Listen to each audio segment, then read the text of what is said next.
Hello guys, this is your friend Naruto Nexus 2.0 and we are back with a new fanfic.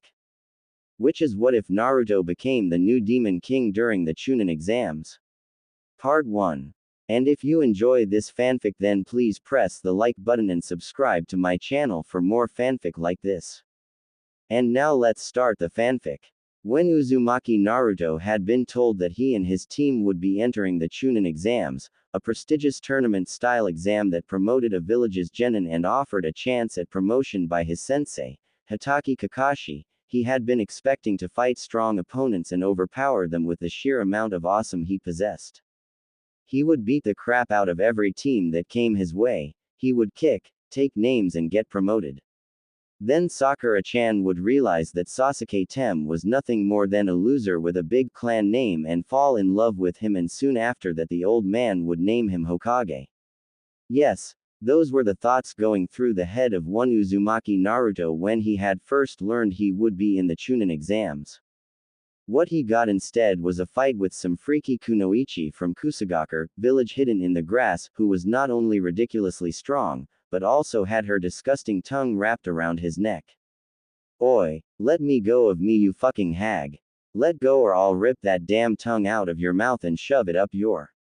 Naruto shouted, his voice a gravely snarl that didn't sound entirely human as he kicked and struggled within the grasp the Kusa kunoichi. His struggling didn't do much, however, as the woman's grip over him was quite strong, despite the appendage being used. My. How interesting, the kunoichi said, ignoring the boy's rather crass words as she looked at Naruto's now red eyes. When your emotions are running high and the risk of death is great, the seal must leak Kyuubi's chakra. This is a most interesting development. Unfortunately for you, Sasuke-kun is the only one I wish to test right now. So you'll have to go. The fingers of the kunoichi's left hand glowed in a light purple as she slammed then into the seal on the blonde's stomach, Gogyo Fuiin, 5-prong seal. Naruto let out an intense roar of pain as the woman slammed her hands into his abdomen. Every muscle in his body spasmed as his body lost control of his normal functions. It felt like his finger had gotten stuck in a socket plug, or a current of lightning was racing through his veins.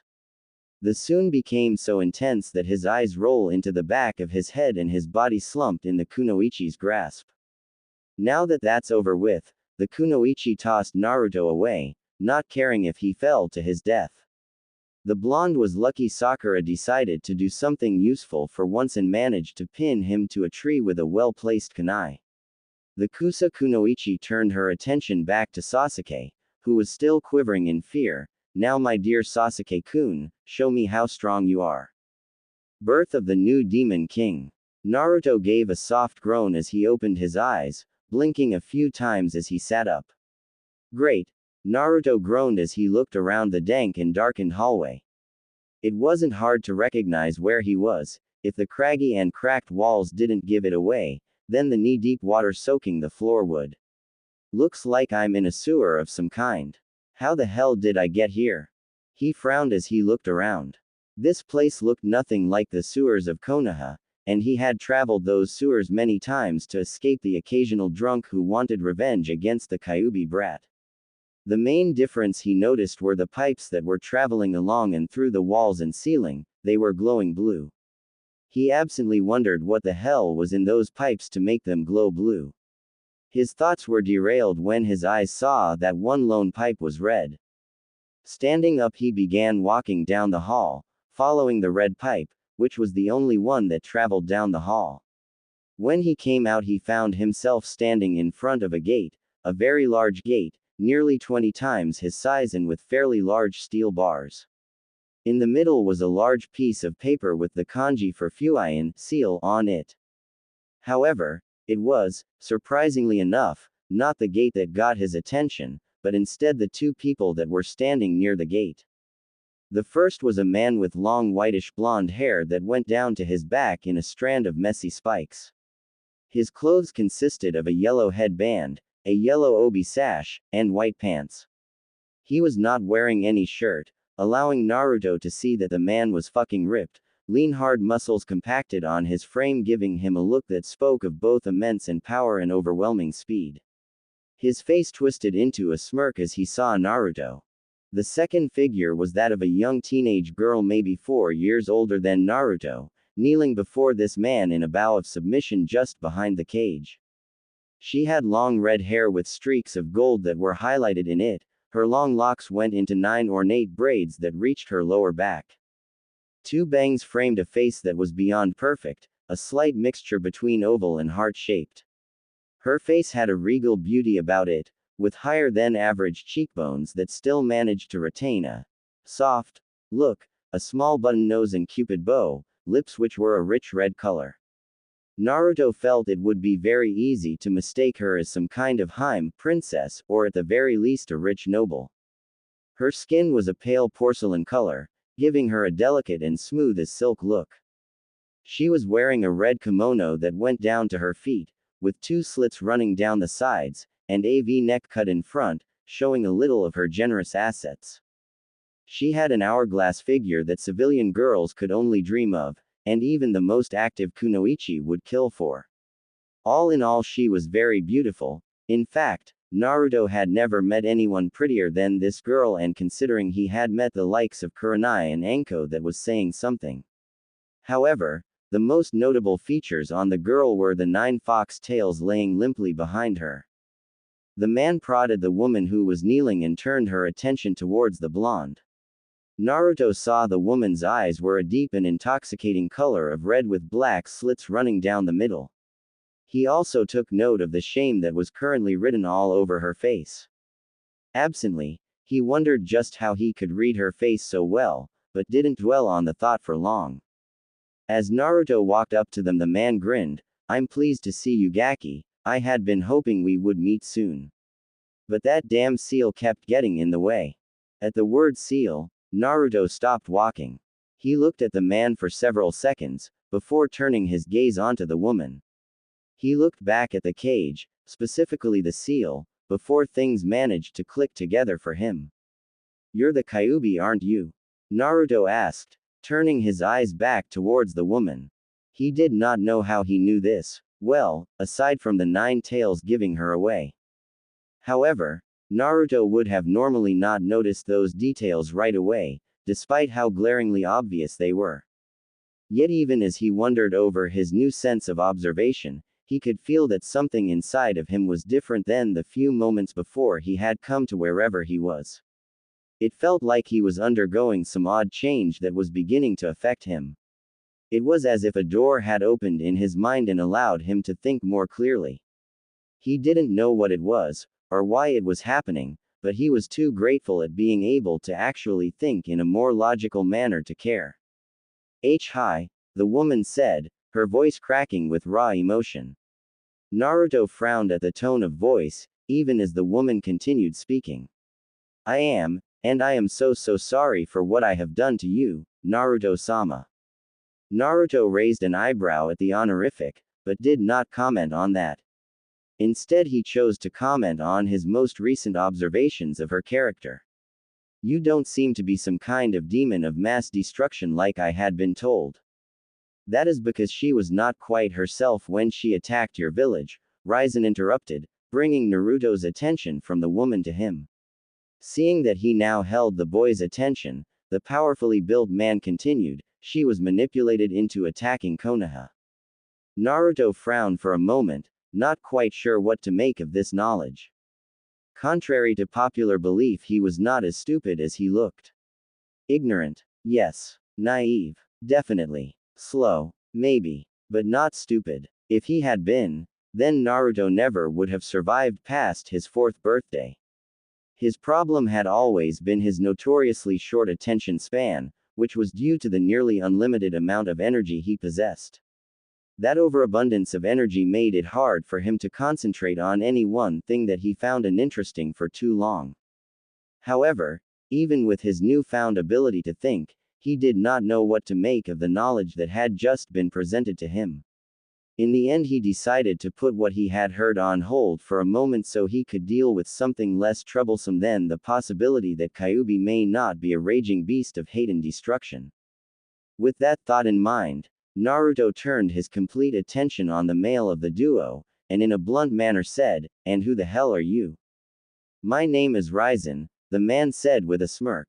He sounded amused by the blonde's blunt words, and perhaps even a little impressed. "I am one of the 3 demon kings of Makai, but more importantly, I am one of your ancestors." Naruto's eyes widened at the comment, surprise overtaking his features. My ancestor. This was definitely not something he had ever expected, though he had never expected to meet his tenant either. His mind went to thoughts on what Ryzen meant when he said Demon King. It was definitely a title of some kind, and it was obvious from the way Kyuubi was being so subversive to the man that it meant he held a higher status than Kyuubi herself. Did that mean this man was more powerful than the supposed most powerful Biju in existence? Ryzen nodded. "That's right. You are a direct descendant of me, and I suppose, in a way, my successor." Successor? Naruto asked, confused. "So I'm a demon?" Had he heard that before coming here, wherever here was, he would have been depressed at the knowledge that he was no longer human. Or had never been human. But even as he felt a small amount of sadness and fear creep into him, he could feel it being squashed by something else inside of him. Something that was changing him. Maybe it was a demon's pride, maybe it was just accepting the inevitable, or maybe his whole outlook on life was being fundamentally shifted to one where he looked on the world and everything in it with apathy. He couldn't say for sure, all he knew was that he didn't particularly care that he was a demon. "Well, part demon anyways," answered Ryzen, "you are my heir. You see, I died around 600 years ago after I had fallen in love with a human. She was a doctor and had nursed me back to health after I had been injured. After that I promised never to eat another human again." "Wait a minute," Naruto screamed, interrupting the man as an old part of him came to the fore. The incredibly stupid part that often put its foot in his mouth. "What do you mean you ate humans?" The thought of killing didn't bother him like it probably should have. Indeed, while Naruto had never thought about killing before, and it had even repulsed him when he had learned how closely entwined death was with being a shinobi during the mission to Nami no Kuni, the thought of killing humans now didn't bother him at all anymore. It was just another one of those changes he was likely undergoing. He didn't particularly have any feelings on whether or not humans were killed. But eating one sounded disgusting. "Stop yelling, damn it," Ryzen yelled back. "Yes, I ate humans. I could not gain sustenance from anything else, they were my source of food and strength. However, after I fell in love, I vowed not to, and in the end, I died." "So how are you here then?" Naruto asked as he looked around. A frown marred his face as he just now remembered that he had no clue where he was. "And where the hell is here anyways?" "This is called a mindscape," Ryzen said, a fanged smirk on his face. "More specifically, this is your mindscape." "This is my mind?" Naruto asked, receiving a nod. A disgusted look soon passed over the blonde's face. "Cammy, this sucks, my mind is a dump." Yes it is," Ryzen said, snickering a bit. Naruto glared at him, but it did not seem to affect the man. "However, that is not really your fault. You see, the seal that keeps Kyuubi here at bay, also keeps your potential at bay." "What do you mean?" asked Naruto with a quizzical expression.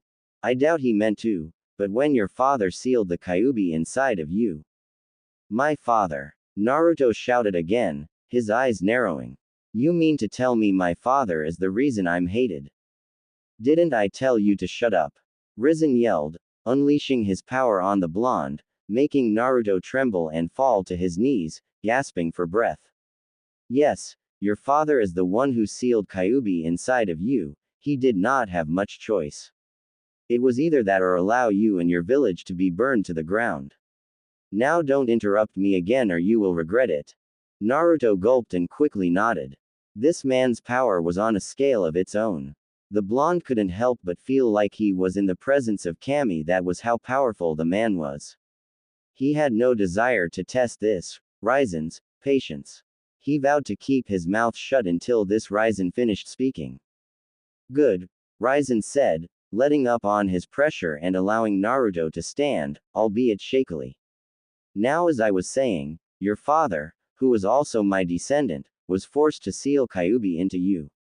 However, this also locked away nearly all of your potential, since that potential is almost all demonic in origin, and the seal was designed to lock away demons. Almost. Naruto questioned. Yes, almost. Raizen said, you see, you are also of the Uzumaki clan, a clan that, like the Uchiha and Senju clans, is descended from the man you know as the Raikudo Sennin. Raizen quickly saw the blonde's blank look inside. He had forgotten that while Naruto may be able to think more clearly, he still didn't know anything due to his not paying attention in class. And he wasn't even sure the boys' academy would have taught about the Raikudo Sennin. Thus, he decided to explain. The Raikudo Sennin is a legend amongst the humans and was considered to be the first shinobi. He was the creator of modern-day ninjutsu, and was considered a god amongst your people. Raizen paused, allowing that information to sink in, before he continued. But that is neither here nor there. What is important is that thanks to what that snake summoning ninja did to you, it blocked off the effects of the seal, granting you access to your power and heritage. I see, Naruto said, going into a look of deep thought for a moment. That's why I feel so different, isn't it? Yes, Raizen said, sounding pleased that Naruto realized that fact so quickly. With your demonic heritage unlocked, your mental paradigm is shifting. I'm sure you can already feel some of the differences, you're thinking more clearly, your logical thought processes are working much more efficiently, allowing you to come to conclusions that you have never been able to before. You're more observant as well. These are all small changes in your psyche that are being affected by your demonic side being unsealed.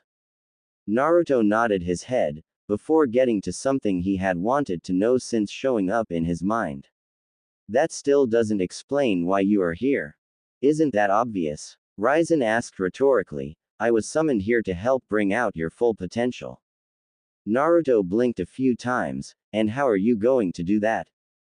The rather insane-looking grin that Raizen gave him sent shivers down Naruto's spine. That should be easy. I'm going to beat the shit out of you until you get stronger. Before Naruto knew what was happening, Raizen appeared right in front of him, smashing a fist into the blonde's stomach and sending him flying. Birth of the new Demon King. Sakura did her best trying to keep an active vigil over the love of her life, one Uchiha Sasuke. However, if the bags under her eyes, the way her head kept lolling down, and her completely slouched posture was any indication, the girl was exhausted beyond all belief. She had been awake for almost 24 hours now, foregoing even short naps, since she did not know if or when an enemy would attack. Sakura knew she had to keep constantly alert, constantly vigil. Yet, even as these thoughts crossed her mind, her head once more began to nod off, eyes closing as exhaustion started setting in.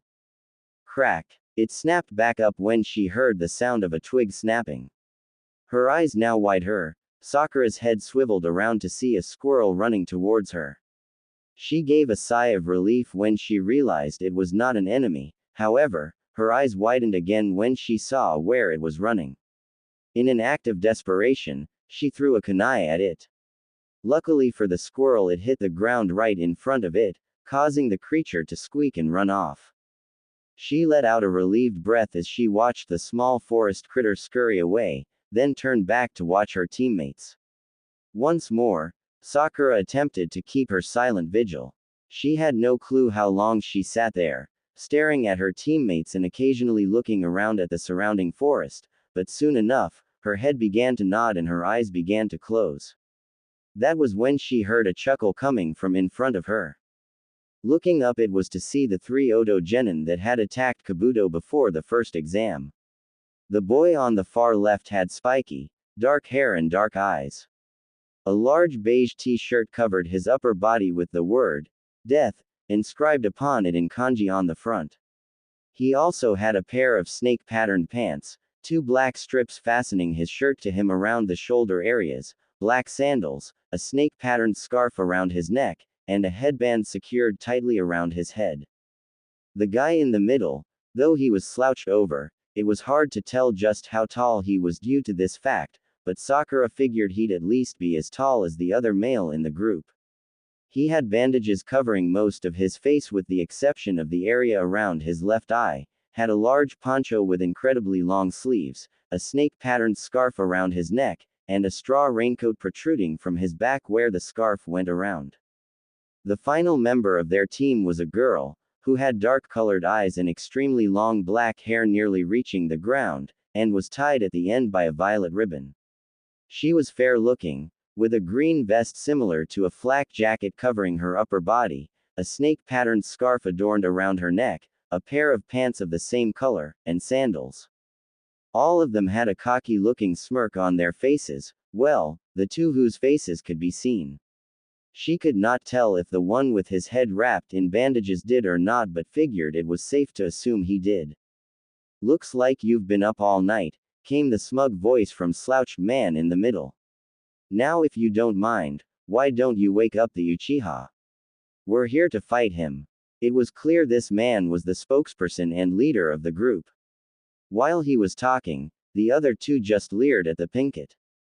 "What do you want here? I mean, what do you really want?" asked Sakura. "I know Orochimaru is calling the shots from the shadows." Her words caused the trio to widen their eyes in recognition of the name. "You guys work for him, don't you? Tell me what that mark he put my Sasuke-kun is. I wonder what that man is up to." Dosu wondered out loud. There was something going on here that he wasn't getting. Out of the three of them, he knew what the mark the girl was talking about was, having seen it on Orochimaru's elite before. Why would their leader give the brat they were supposed to kill such a powerful mark? He shook the thought off. Who was he to question Orochimaru's methods? HMPH, I can't stand hearing some snot-nosed little brat talking down to me like this. First I'll kill you, little girl, and then I'm gonna kill Sasuke. Zaku prepared to charge the girl. "Wait, Zaku," Dosu ordered, getting his teammate to stop. The man walked forwards until he stopped at the spot where Sakura threw the kunai. Kneeling down on the grass, he ran his hand over the area. The color of this soil is the kind that shows it's recently been dug up, and this kind of grass doesn't grow in the forest of death. It looks like you tried to set a trap for us, rather poorly I might add. Sakura paled, causing the three Odo ninja to smirk before they leapt over the ground. Before they reached the apex of their jump, Sakura smirked, using the kunai in her hand to cut a strand of ninja wire attached to the kunai embedded in the ground next to her. As the second wire was cut, a large log came flying towards the three Odo genin. While the three Odo ninja were slightly surprised at the second trap, it wasn't so surprising that they couldn't do anything to defend themselves. Dosu placed the hand with the odd metal gauntlet on the log and channeled some chakra into it. The results shocked Sakura as the log was split in two, leaving the trio's progress to her unimpeded. Her eyes widened as the three descended towards them. As her mind registered that she was going to die, a loud shout of "Konoha Senpu, Leaf Hurricane!" distracted her from the defeatist thought, and a green blur appeared in front of the three Odo genin, knocking each of them away with a kick. As the green blur stopped moving, Sakura managed to recognize the familiar figure. Lee, she thought, confused. She remembered how he had fought and defeated Sasuke before the first stage of the exams. Why would he help her?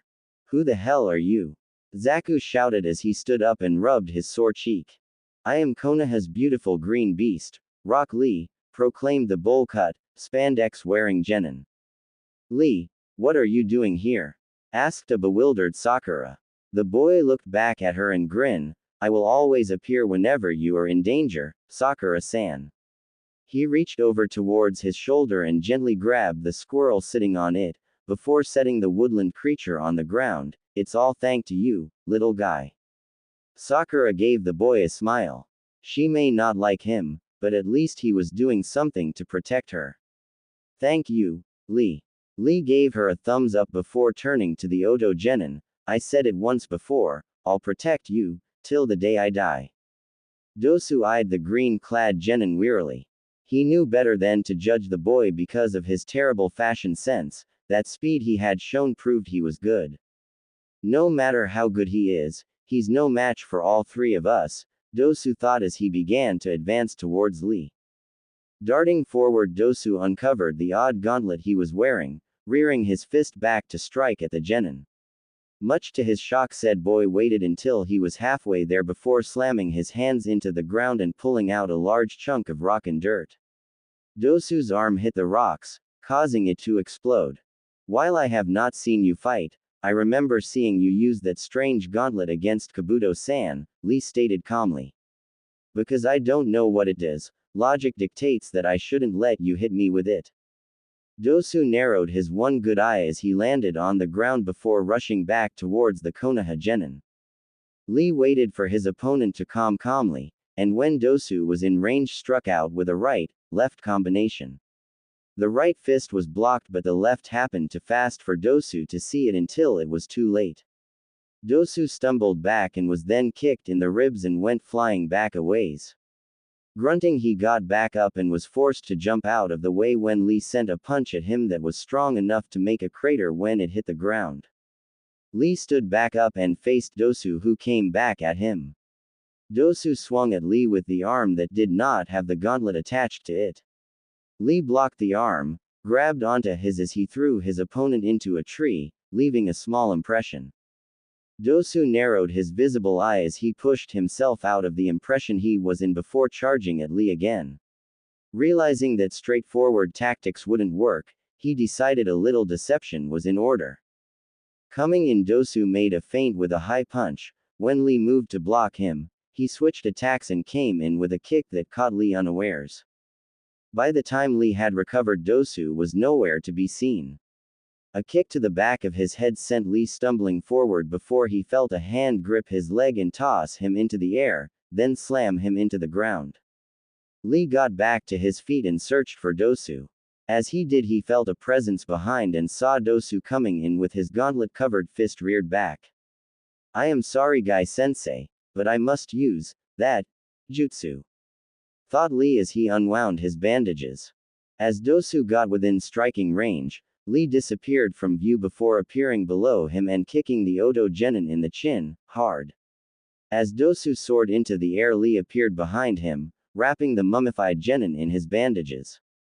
Then Lee started to spin, slowly at first, but it gradually picked up more and more speed until the pair looked like a drill plummeting to the earth. Oh shit! Zaku shouted as he saw the speeding drill that was Lee and Dosu. There's no way Dosu can survive something like this. The spiky-haired Oto genin began running through a quick series of hand seals, ending on the monkey seal. Take this. Omit Renge, hidden Latsu, yelled Lee as he released his hold on Dosu. Just as he was about to hit the ground, Zaku slammed a hands into the ground and sent a wave of air towards the spot Dosu was about to hit. A few seconds later, Dosu hit the ground head first, implanting himself into it with a little over half his body sticking up. With a few wiggles and grunts, Dosu got himself out of the ground and stood back up, no worse for wear. That actually would have killed me had Zaku not softened the ground for my fall, Dosu said as he looked at his now tired out opponent. I am possible, Lee muttered as he fell to the ground, his muscles having torn from using his jutsu. It seems that attack you used has some serious backlash, Dosu mused as he saw Lee kneeling on the ground, panting. It matters not. I may be tired, but so are you. I can still win, Lee said, giving Dosu a confident smile. Not in that condition you can't, Dosu chuckled, and in case you haven't noticed, I'm not the only one you need to deal with. Now I'm getting rather irritated at your interference, so I'll just finish you off now. Dosu charged forward once again as he reared his arm back for another attack. Lee tried to dodge only to receive a jolt of pain for his troubles as the after effects of the jutsu kicked in. He looked up just as Dosu swung at him. Lee was lucky enough to dodge the attack, albeit barely, but before he could even think of retaliating, his vision began to get blurry and a sharp pain filled his head as his ears bled. Lee tried to stand, but as soon as he moved, he was forced onto his hands and knees as he began to throw up. You like asked Dosu. I call this my melody arm. With it I can amplify sound waves and use the vibrations they cause to break through your eardrum and damage the inner membrane, making you lose your semblance of balance. You won't be able to function properly for a while now. Deciding he did not want to be left out, Zaku lifted up his hands and pulled his palms up to reveal the hole he had in each hand. My specialty is the ability to control supersonic airwaves and air pressure, slicing up or blasting my opponents. To us, your jutsu are laughable. As you can see, you have no hope against us. You put up a good fight, but it's time to say goodbye, kid. Dosu reared his melody arm back, ready to strike. He didn't get the chance to swing as a powerful punch connected with his jaw, launching him back several feet. Dosu looked up in surprise at seeing a fiercely determined Sakura standing beside Lee, her fist held out in a punch. So it looks like she's not completely useless after all, Zaku commented with a sneer. Sakura panted as she glared at the trio. There was no way she could win against one of them, let alone all three at the same time. I wish Sasuke-kun was awake, Sakura thought to herself. Surely he would save me if he were. Cha. Sasuke-kun would kick there. Came the voice of inner Sakura, the alter ego that existed inside the Pinket's head. Unfortunately, Sasuke was unconscious and Lee was beaten. He had protected her while Sasuke was out of it, so the least she could do was help him until Sasuke could wake up and save them. Sakura-san? Asked a wide-eyed and surprised Lee. Don't worry, Lee, I can at least hold them off for a bit while you recover, Sakura said with a determined expression. Hey, I don't even know if she's worth the effort, Zaku commented. Well then, why don't I take care of this? Kin asked rhetorically. Sakura looked at Kin before dashing towards her. She flung several shuriken before going through a set of hand seals. Kin blocked or dodged all the shuriken and looked at the Pinket only to see 3 of her. You don't honestly think a pathetic jutsu like that is going to work, do you? Snorted Kin as she threw several senbon at Sakura. All 3 Sakuras burst into smoke, with the one in the middle also being replaced with a log. Sensing a presence behind her, Kin turned to see 3 more Sakuras, all of them doing hand seals. Kin gave a grunt of annoyance as she tossed more senbon.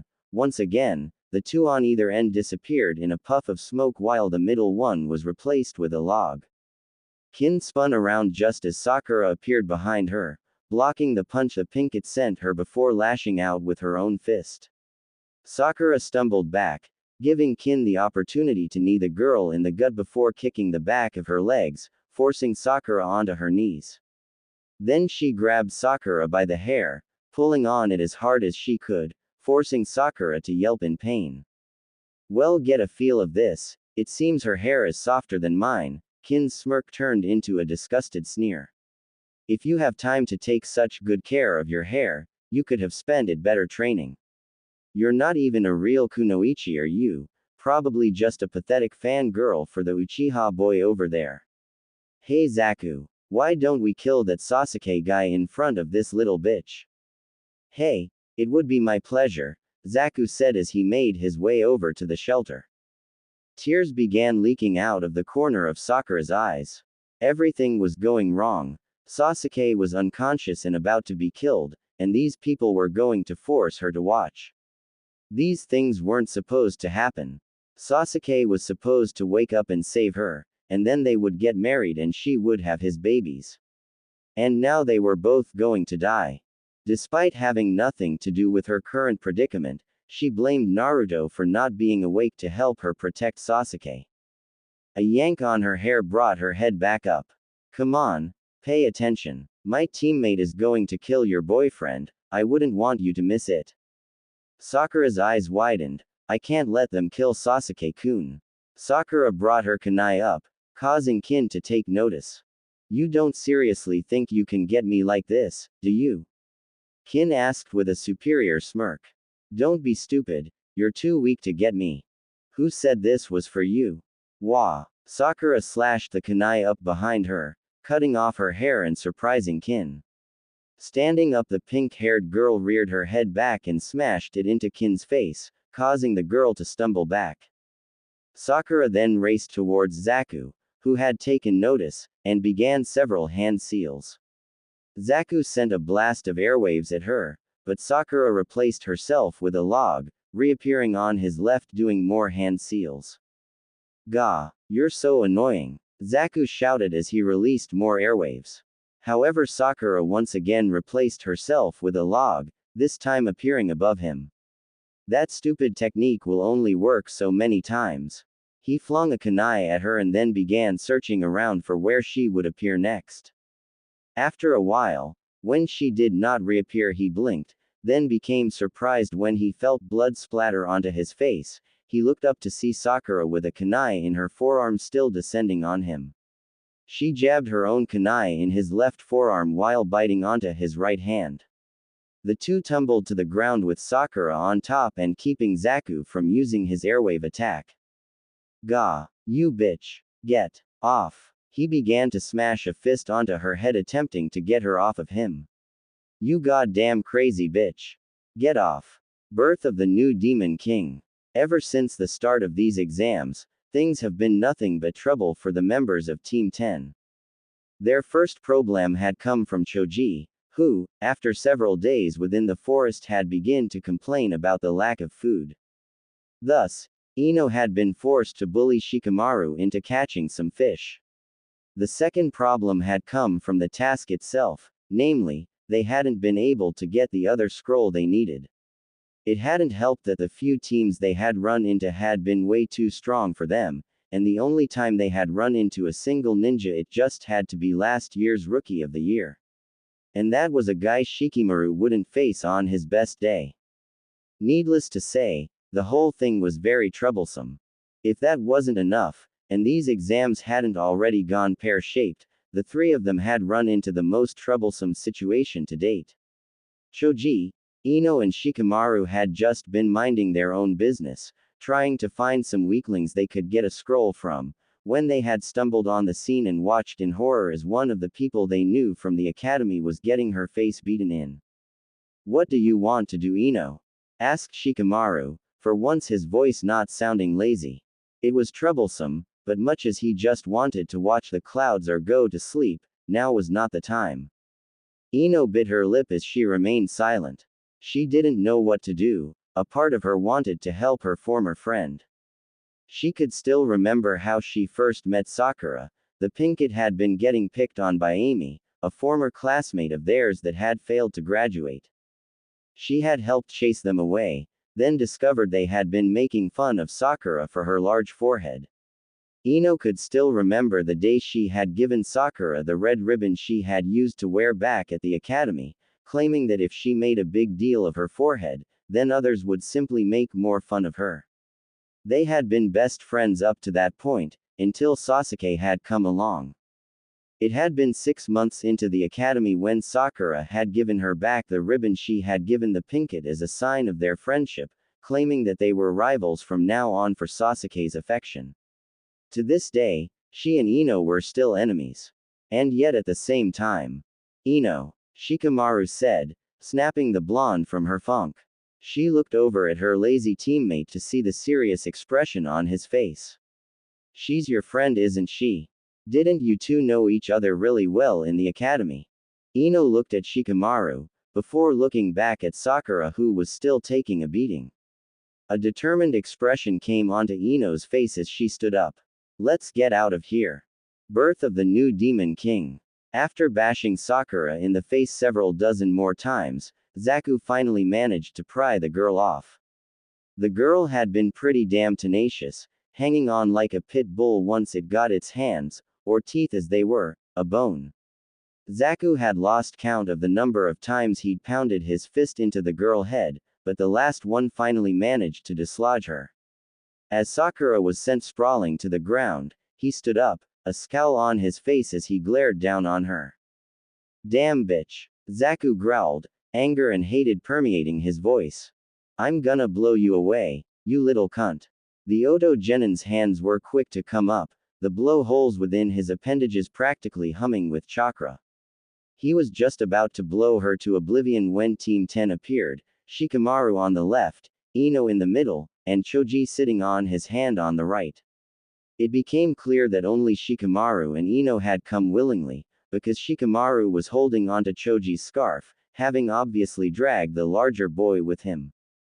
What the hell is this? The second line of defense, Zaku snorted. No matter how many of you losers turn up, the outcome is going to be the same. He was beginning to get particularly annoyed by all of the interruptions they'd been having. This mission was supposed to have been simple: find Sasuke and kill him. He was already unconscious and the girl shouldn't have taken much to put down. Minimal fuss, minimal risk. Now they not only just finished a fight with some taijutsu freak that looked like he'd glued caterpillars to his eyebrows, but the pink-haired little bitch had proven to be more trouble than she was worth. And now they had to deal with this interruption. It was fraying the end of Zaku's relatively short fuse. Ino. Sakura voiced her confusion. Why are you here?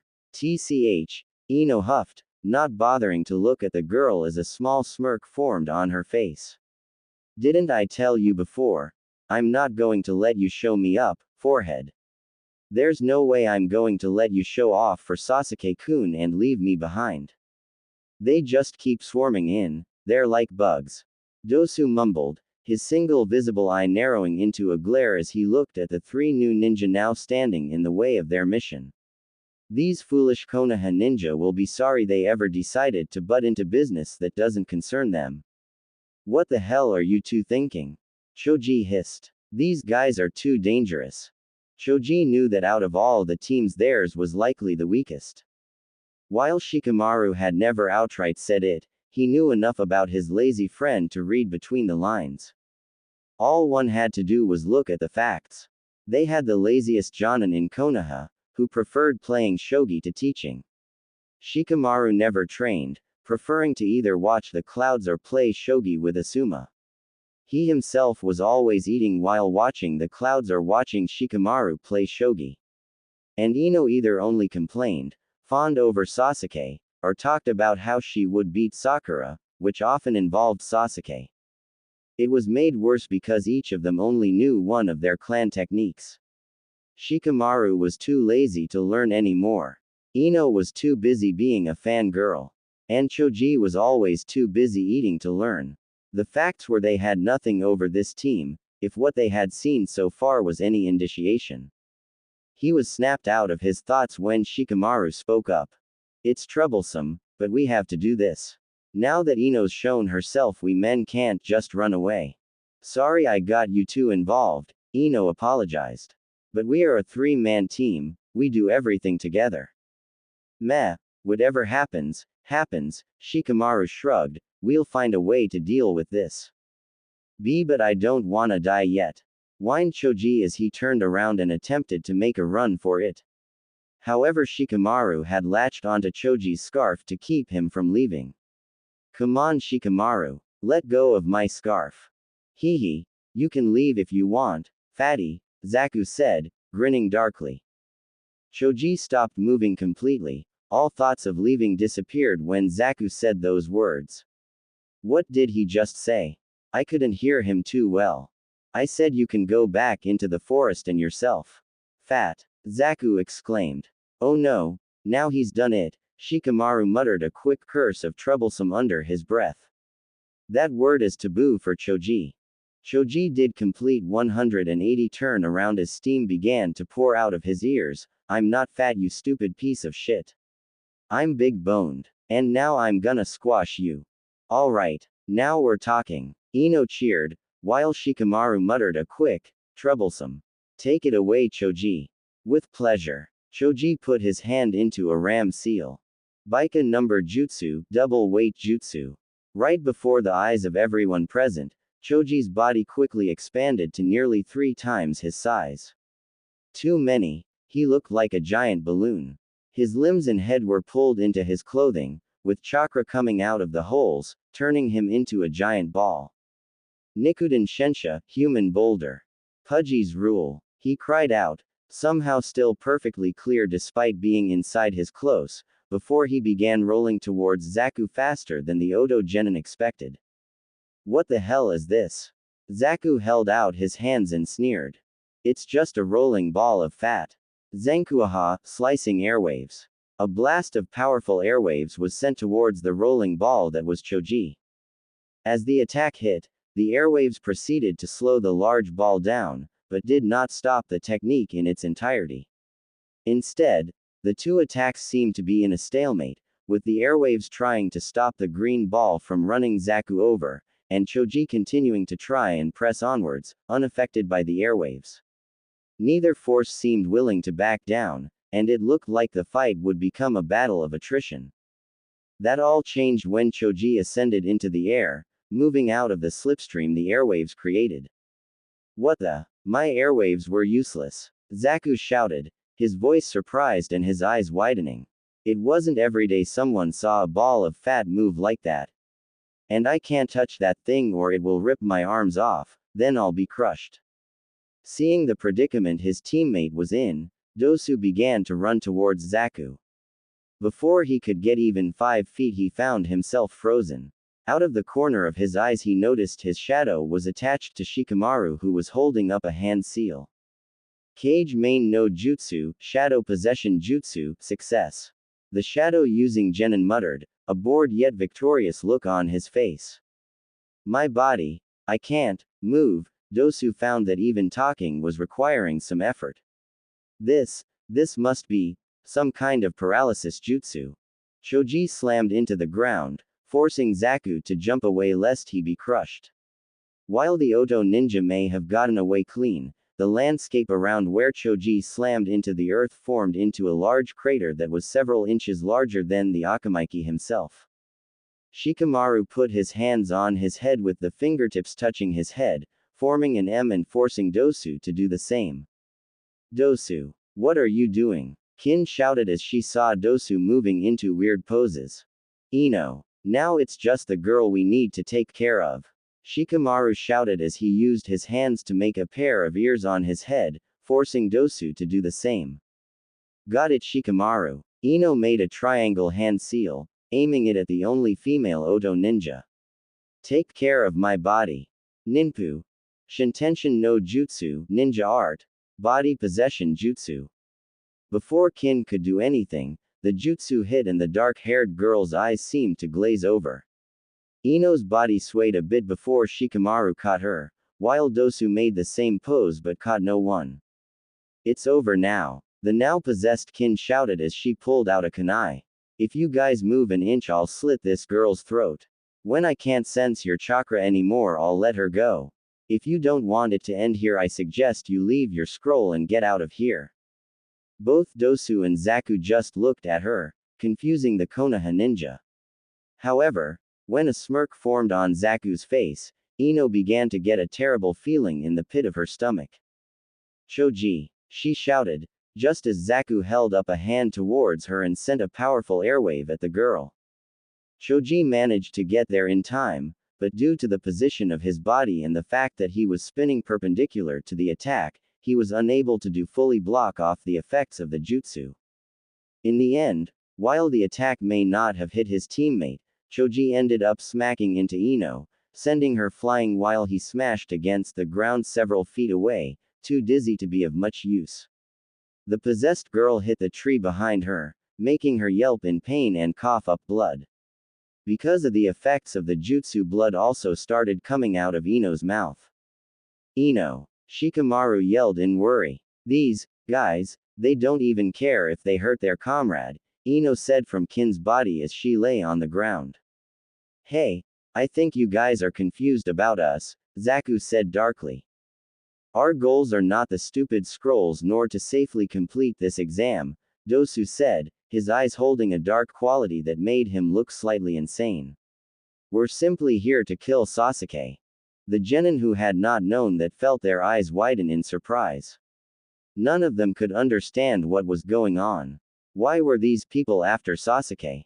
As far as they knew, Sasuke had never done anything to warrant assassins coming after him.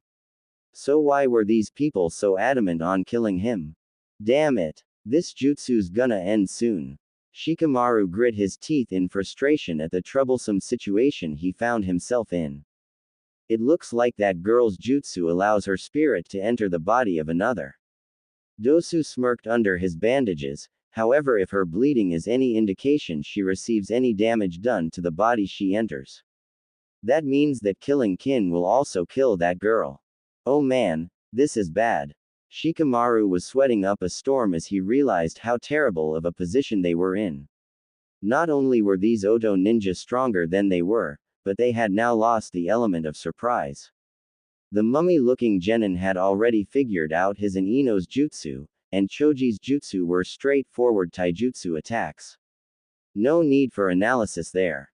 And now they were in a bind. His jutsu had worn off, Choji was down and too dizzy to actually do anything, and Ino had already used her only jutsu and it hadn't worked out as planned. Shikamaru knew he would need to come up with something to get them out of this, and fast. Would you really kill your teammate? He asked, trying to stall for time. Anything, even a second or two would be good. The longer they lived, the better their chances of survival were. PSH, you seem to think we actually care about the girl, Zaku said, looking at the Konoha genin with a grin. The only reason she's even on the team is because her skills complement ours. But if she can't even keep from getting caught in a worthless jutsu like that, then she's just useless baggage. Bah, I can't take this anymore. Everyone looked up to see Neji and Tenten on a branch several meters above them. Neji scowled as he crossed his arms, some small-time ninja from a second-rate village like Odo fighting a bunch of kids. You call that a victory? He scoffed. How pathetic. They keep coming out like cockroaches, Dosu mumbled. Lee, Tenten muttered as she saw her teammate. Neji looked at her before look back at the battle, more specifically 3 Odo genin. He channeled some chakra into his eyes, causing veins to bulge around the sides of his head, and if one looked closely enough, inside of his eyes as well. The glare he sent the Oto ninja, enhanced by the bulging veins of his Byakugan, caused Dosu and Zaku to freeze in their tracks. The kid with the bowl cut is our teammate, it looks like you went a little overboard with him. So what if we did? What are you going to do about it? Zaku gave the Hyuga a defiant glare. Neji opened his mouth for a moment before he smirked and deactivated his Byakugan. I don't have to do anything. Everyone wondered what he meant with that statement, but it soon became clear when a vile and evil chakra descended onto the clearing. Everyone turned to see Sasuke, still on the ground, but with a violent purple chakra leaking out of his body like wisps of smoke. It wasn't long before the chakra covered his entire body, encasing him in an ugly purple barrier. Said barrier soon exploded, purple chakra lashing out in all directions. Sasuke was standing, his legs spread out, the upper half of his body slouched down in a slightly feral position. The right side of his body began to glow with odd orange markings that spread across his face, arms and legs like a parasite, strange symbols that looked every bit as evil as the chakra he was unleashing felt. Sasuke-kun, Sakura mumbled in shock, awe and more than a little lust as she saw all of the power he was emitting. This, Sasuke Uchiha said in awe, his eyes looking at the arm that was covered in all of the Fuinjutsu markings. This power, this is just what I need to kill Itachi. As if just noticing for the first time that he was not alone, Sasuke's head raised and his eyes sought out all of the people around him. Everyone his gaze landed on tensed, minus Zaku, who either didn't feel the power he was emitting, or simply didn't care. A sick grin spread across Sasuke's face. How come I wasn't invited to this little party? Birth of the new Demon King. Naruto was breathing heavily as he continued defending himself from Raizen's ruthless attacks. The man was absolutely insane. It was taking all he had not to get himself killed, relying more on dodging than blocking as the Mons hits hurt like hell. He had no clue how long this battle had been going on for, but he was beginning to tire. Come on. Raizen's yell resounded through the sewer as the Demon King continued kicking his blonde descendants. He sent several quick, straight jabs right to Naruto's face, who managed to dodge one by tilting his head as he backpedaled, and blocked the other with his left forearm. The wince Naruto made when he blocked the attack, however, let everyone know that it still did damage, even if it didn't hit its intended destination. Don't just dodge me. Attack. Stop being so goddamn pathetic. Naruto grit his teeth as he tried to attack, moving forward, fist cocked back for a corkscrewing punch. Only to get a fist smashed into his face. Naruto staggered back, and was not even given the chance to clear his head as Raizen kicked him in the gut. Naruto bent over Raizen's foot as he coughed up blood, folding like a chair when the mon's foot left his stomach. This is pathetic, Raizen sneered at the blonde. To think I have such a weak air. Naruto snarled as he leapt up. No one called him weak. He would show this man not to mess with him. Beginning his assault again, the blonde launched a flurry of strikes that were all dodged by Raizen. However, if one were to look at the attacks as they came, then they would have noticed how each punch seemed to become faster and faster. It wasn't long before Naruto's fists were a literal blur of motion, barely visible to the human eye. Fortunately for Raizen, he was no human. The fists, while fast, were still moving in slow motion to him. He dodged each and every attack accordingly, not even needing to use his hands to block the blows as he merely tilted his head and twisted his body. Not bad, but it's still not good enough. A loud growl emanated from Naruto's throat, and once more the blonde seemed to push himself to new heights. His attacks became even faster, his movements surer, his strength went through the roof. While none of the attacks had hit Raizen, he could feel the power rolling off the fists that came his way, each attack with enough force that his long and jagged-looking hair was blown back. Raizen smirked as a light red haze began to cover Naruto's body as the blonde's assault continued. His speed began to increase even more, his fists started moving so fast that Raizen was actually forced to block rather than dodge.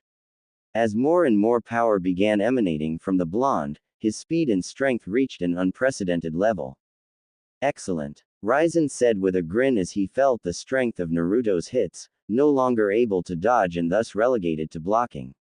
They were not as powerful as his own, but the boy was still young and had not yet come fully into his demonic heritage. Given time and the proper training, Naruto could easily be just as strong, if not stronger than he was. Naruto did not reply as the red layer of energy turned black and covered his body even more, making it so that neither Raizen or Kyuubi could see any more than his outline. The red energy soon began to change shape, making the figure taller, more muscular, the spiky hair on the back began to grow and his face became more angular as all of the baby fat was burned off. Finally Raizen received a heavy hit in the face, sending him flying back. Raizen grinned as he landed on his feet and looked at the new Naruto that appeared before them when the red energy melted away. I am pleased to see that you may be worthy of being my descendant after all. Unfortunately, my time with you is now done, Raizen said. What do you mean? Naruto asked. He was breathing heavily, as if he had just run a marathon. Or had a fight with a demon king. However, he was still ready for more. I hardly know anything about these powers, and you expect me to master them on my own.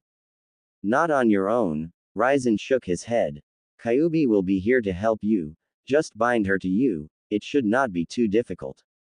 Naruto felt an odd shiver at the man's grin, he never noticed Kyuubi blush at the words. I have left her with instructions on how to help your powers grow. So farewell for now young Naruto. Raizen began to fade out of existence, but had one more parting comment for the blonde before disappearing entirely. Oh, and be sure to hide those eyes of yours. After all, you would not want an enemy to find out about them until you know what they can do. Naruto watched as Raizen faded away before he looked over at the girl, who had not moved from her position since his and Raizen's battle started. Naruto walked over to the young woman who stiffened upon his approach. Come here, Naruto said, his newly awakened demonic blood making his tone more commanding. Kyuubi did as told, moving until she was in front of the cage, though her eyes were still on the ground. Naruto reached out, placing a hand under Kyuubi's chin and lifting her face so he could make eye contact. After several minutes of watching Kyuubi fidget under his gaze, Naruto asked the question he had been wanting to know since he had spoken with Raizen. Ryzen Ojisan said that you were not yourself when you attacked the village. What did he mean? I was manipulated by a man who had placed me in a genjutsu, Kyubi started hesitantly. She clearly didn't want to talk about it, but this was her new lord and thus, she couldn't ignore such a clear-cut order. It was designed to torture me over and over again until I had become nothing more than a raging beast that he could bind to his will. You don't seem like the type to fall for a simple illusion, Naruto commented with a frown. I had been told Kitsune were masters of illusions. We are. The reason I fell to this mon's abilities was because I. Yes. Naruto asked when Kyubi stopped talking. Kyubi sighed as she realized it would be best to get this out of the way with. The reason I was susceptible to that man's illusions was because of how I was attacked. The first time he brought me under his control, he had summoned me to this plane by surprise and I had no time to actually resist him.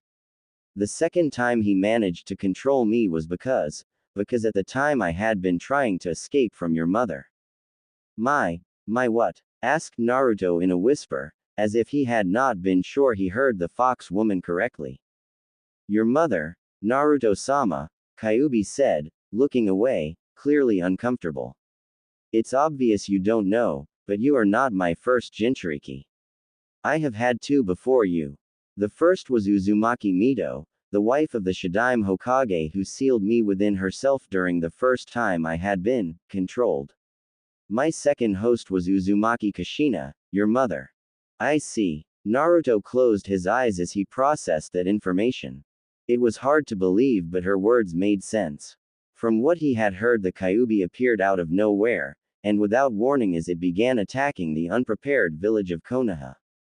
Most of the academy students had just accepted the knowledge without question, but Naruto had always questioned how the Kyubi had managed to kill so many of the village's civilians. One would have thought that if the Kyubi had been coming to Konoha, the village would have prepared, or even abandoned the village to rebuild at a later time. Which meant Kyubi had appeared without warning, and done so close enough to Konoha that she was able to attack immediately after appearing. He wasn't quite sure what to think about this new information, he wasn't even sure he wanted to think about it. Deciding it would be better to know more, he asked, so what happened? Because of the rarity of Jinchuriki, this isn't common knowledge, Kyubi began. But there is a point when a female Jinchuriki's seal weakens to the point where a Biju can escape, when she is in childbirth. Naruto's eyes snapped open at those words and Kyubi flinched under his cold gaze. Despite the slight fear she gained from his new power that was far beyond her, she continued. I hadn't realized that at the time, all I knew was that the seal was weakening and I wanted out. I tried to break out of the seal, but someone, your father I think, was keeping the seal from breaking. However, sometime during my struggle, the resistance on the seal stopped. The next thing I knew was coming out of the seal. I had thought I was free, but then I ran into that man. The man who used me, manipulated me and turned me into his plaything. Who was this man? Asked Naruto. His name is Uchiha Madara. The blonde's eyes widened and Kyubi continued. He is the founder of the Uchiha clan. Naruto frowned. With his new senses he could tell she wasn't lying. But, wouldn't Madara be like 100-something years old? How could he possibly be alive? Even he had known of the man who helped found Konoha. He had been the second choice for Hokage when the village was founded. When he betrayed the village Hashirama, the Shadaime Hokage had fought and killed him. Or so the story went. I don't know, Kyubi shrugged. I don't know much about him, only that he used me twice. With everything he had learned, Naruto decided to withhold his judgment over Kyubi until he could process it all. I'll be leaving for now, he said at last. Looking at Kyubi, his eyes narrowed slightly. We will be having words when I get back. And you will explain everything you know to me. Hi, Naruto-sama, Kyubi stuttered when Naruto released some of his power of back up his words. Naruto nodded before disappearing from the seal. This changes everything. Dosu's mind was in shambles as he stared at the raven-haired boy with the markings of Orochimaru's cursed seal spreading across his body. His chakra is incredible. There's no way we can compete with this kind of power. Ha, you're finally awake, Zaku said as he stepped towards Sasuke, a smirk on his features. Now I can finally kill you. Dosu was the only one who knew what that seal was, having seen it on 4 others who were Orochimaru's elite guards. He knew that his teammate didn't stand a chance against Sasuke as he was now, and tried to stop his fellow Oto ninja from attacking the Uchiha. Zaku don't. However, it was too late as Zaku held out his palms and shouted, Zenkaheokua, extreme decapitating air waves. The blast of slicing airwaves that emitted from Zaku's hands were incredible. Everyone was forced to crouch down and cover their eyes as the immense pressure displaced the air around them, causing many of those in attendance to be nearly blown off their feet. When the jutsu finally ended, the many groups that had converged saw that the land in front of Zaku had been turned into a large trench several feet wide and nearly a foot deep. It stretched out for all the way to the tree that Sasuke and Naruto had been lying under, which looked like a giant had taken a bite out of it. Naruto had been buried under the rubble, thus, no one saw his body as it was encased in a red haze. Ha! Ha! Zaku was breathing heavily as he stood there, his feet spread shoulder-width apart, slightly crouched, with his hands held out in front of him. However, despite his obvious state of exhaustion, he had a proud smirk on his face. Hey, look at that, he said with a huff, his tone somehow managing to retain its arrogance despite his exhausted state. Blew that little shit to pieces. Not quite. Zaku's eyes widened as he heard the voice behind him. He tried to turn around, but wasn't given the chance to do much of anything as he was pounded in the back of the head by a fist. Hard. With a shout of pain and surprise, Zaku was sent flying. He soared through the air, right until his body hit the ground with a loud smack that rang across the clearing. His still conscious teammate yelled his name, but it was lost to the boy as he rolled across the ground like a ragdoll. His brutal tumble ended eventually, and Zaku managed to just push himself up onto his hands and knees. As he did so, his wide eyes strayed over to Sasuke, who was standing in the same spot he had hit Zaku from, Sakura standing just a few feet behind him. Such speed! Dosu cried out in surprise. He managed to get his teammate out of harm's way in the blink of an eye. Everyone else seemed just as surprised as Dosu was. Well, Zaku was still quivering in shock and more than a little fear, but the members of teams 10 and 9 were staring at Sasuke in shock. Even Neji had a surprised look in his eyes. Sasuke smirked. It was the kind of look a cat had when playing with a mouse. His hands came up and soon ran through a quick gauntlet of seals, ending on the Tiger Seal, the seal for all fire jutsu. Kaden. Hosenka no Jutsu, Fire Release, Phoenix Sage Fire Jutsu. Sasuke sucked in a deep breath, then released it in quick bursts. Several flames erupted from his mouth and took the shape of fireballs. The volley of fiery destruction sped towards Zaku, who had finally managed to get back to his feet and regained his bravado, even if most of it was faked. I'm not gonna let you get the best of me. The Oto Genin stuck his hands out and released a powerful burst of airwaves that smacked against the fireballs, putting the flames out. Only to find that Sasuke had hidden shuriken inside of the flames. Zaku had no time to do anything other than get his arms up to cover his face as the shuriken came at him. He screamed in pain as they struck, slicing up his arms and legs. A few managed to embed themselves in his body, causing further damage. Zaku! Dosu shouted. Get down! Huh! Before Zaku could do much of anything, Sasuke was already there, sliding across the ground as if he were on ice. The last Uchiha was quick to move behind Zaku, grabbing both of the older boy's wrists, then raising his left leg. Gah! His foot stomped on Zaku's back, forcing the boy onto his knees, his arms held in a painful position behind his back. His eyes widened further, and more pain erupted from his arms as Sasuke pulled on them. While the Oto ninja could not see it, everyone else noticed the sick and twisted grin on Sasuke's face.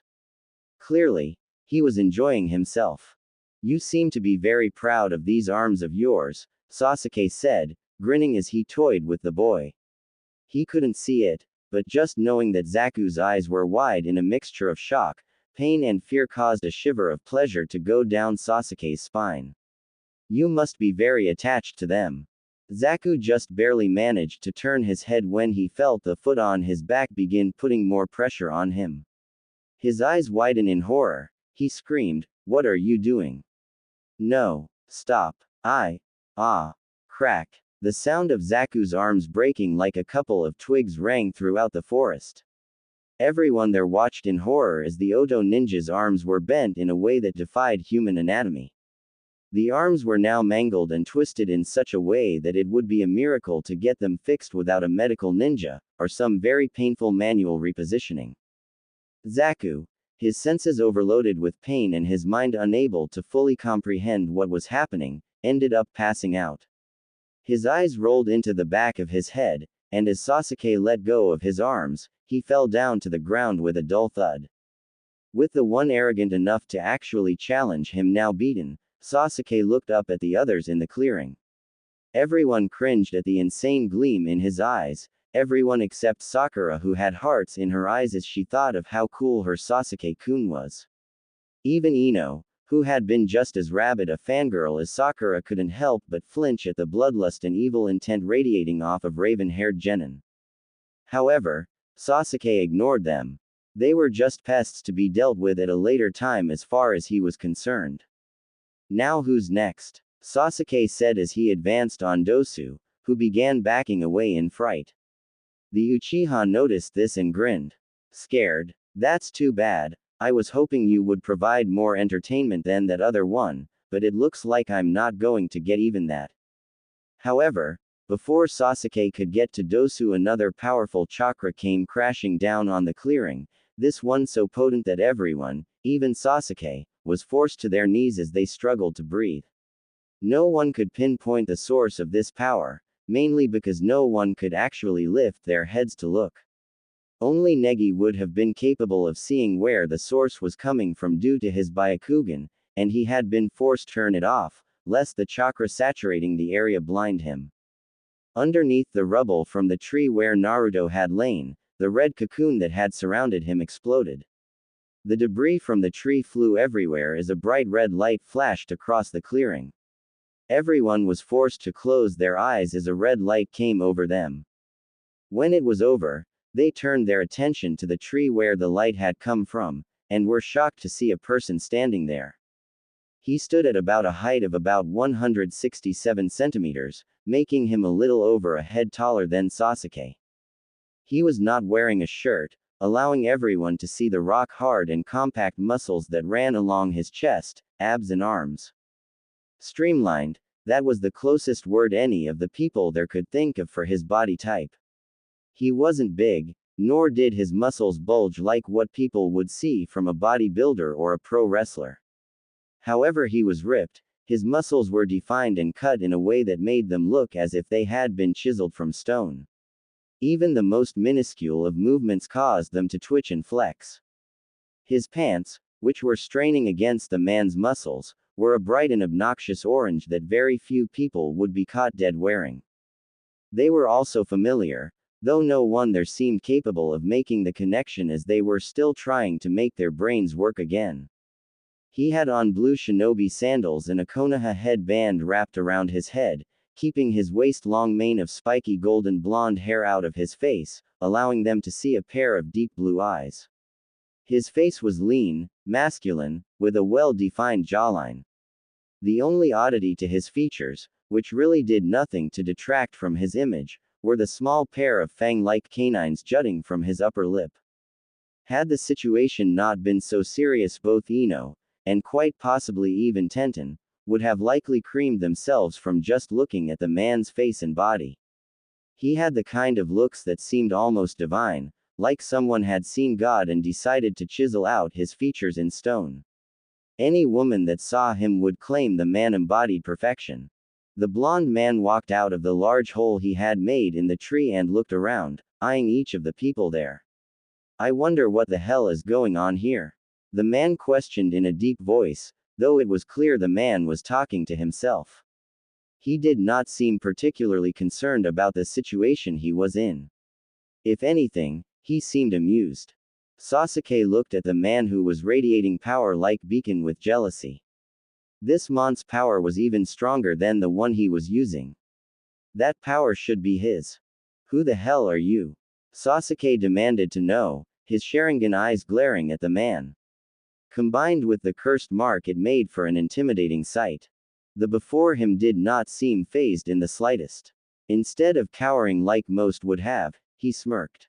I'm surprised you don't recognize me, Tem. It hurts to know that my own teammate can't even figure out who I am. Sasuke narrowed his eyes as he registered what the man said, Dobi.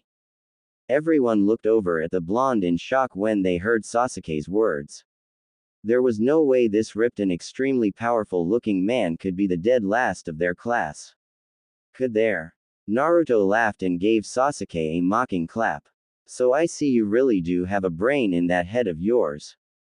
Sasuke growled, I'm gonna have to show you why you shouldn't insult your betters, loser.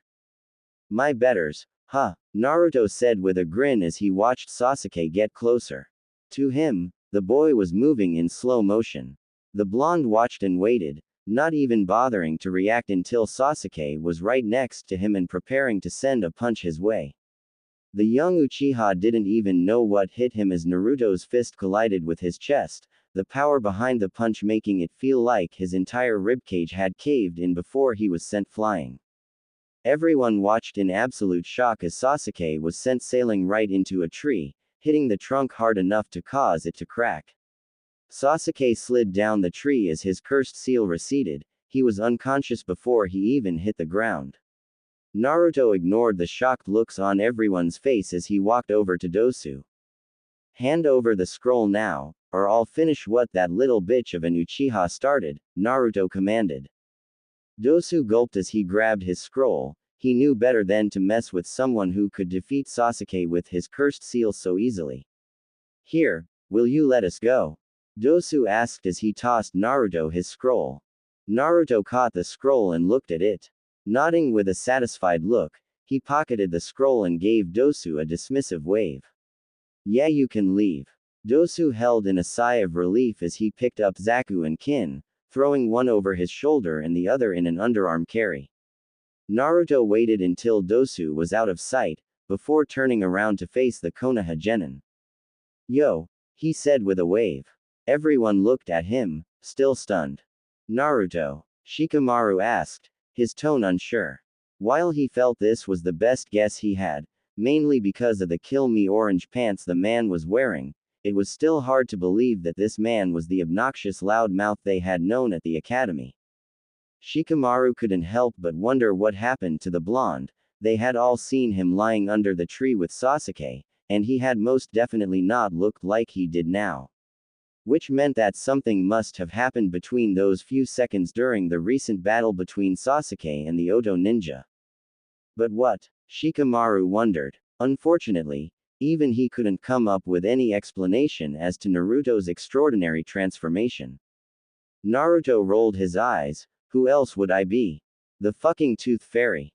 Those words seemed to snap everyone out of their stupor, though many were still left wondering how this person, who was radiating power like a furnace, could possibly be Naruto. Sakura, however, did not care as she remembered what Naruto did to her Sasuke-kun. Her eyes quickly became enraged as she stood up. She began to march over to Naruto, her march quickly turning into a run as she shouted, Naruto no baka, look what you did to Sasuke-kun.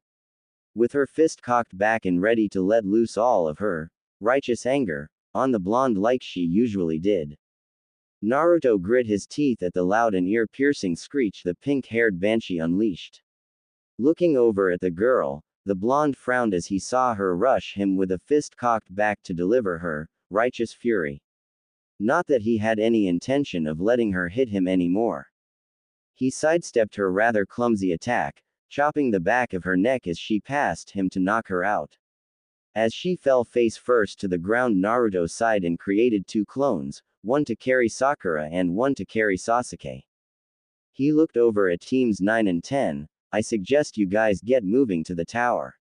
With nothing left to say, the blonde leapt into the trees and disappeared.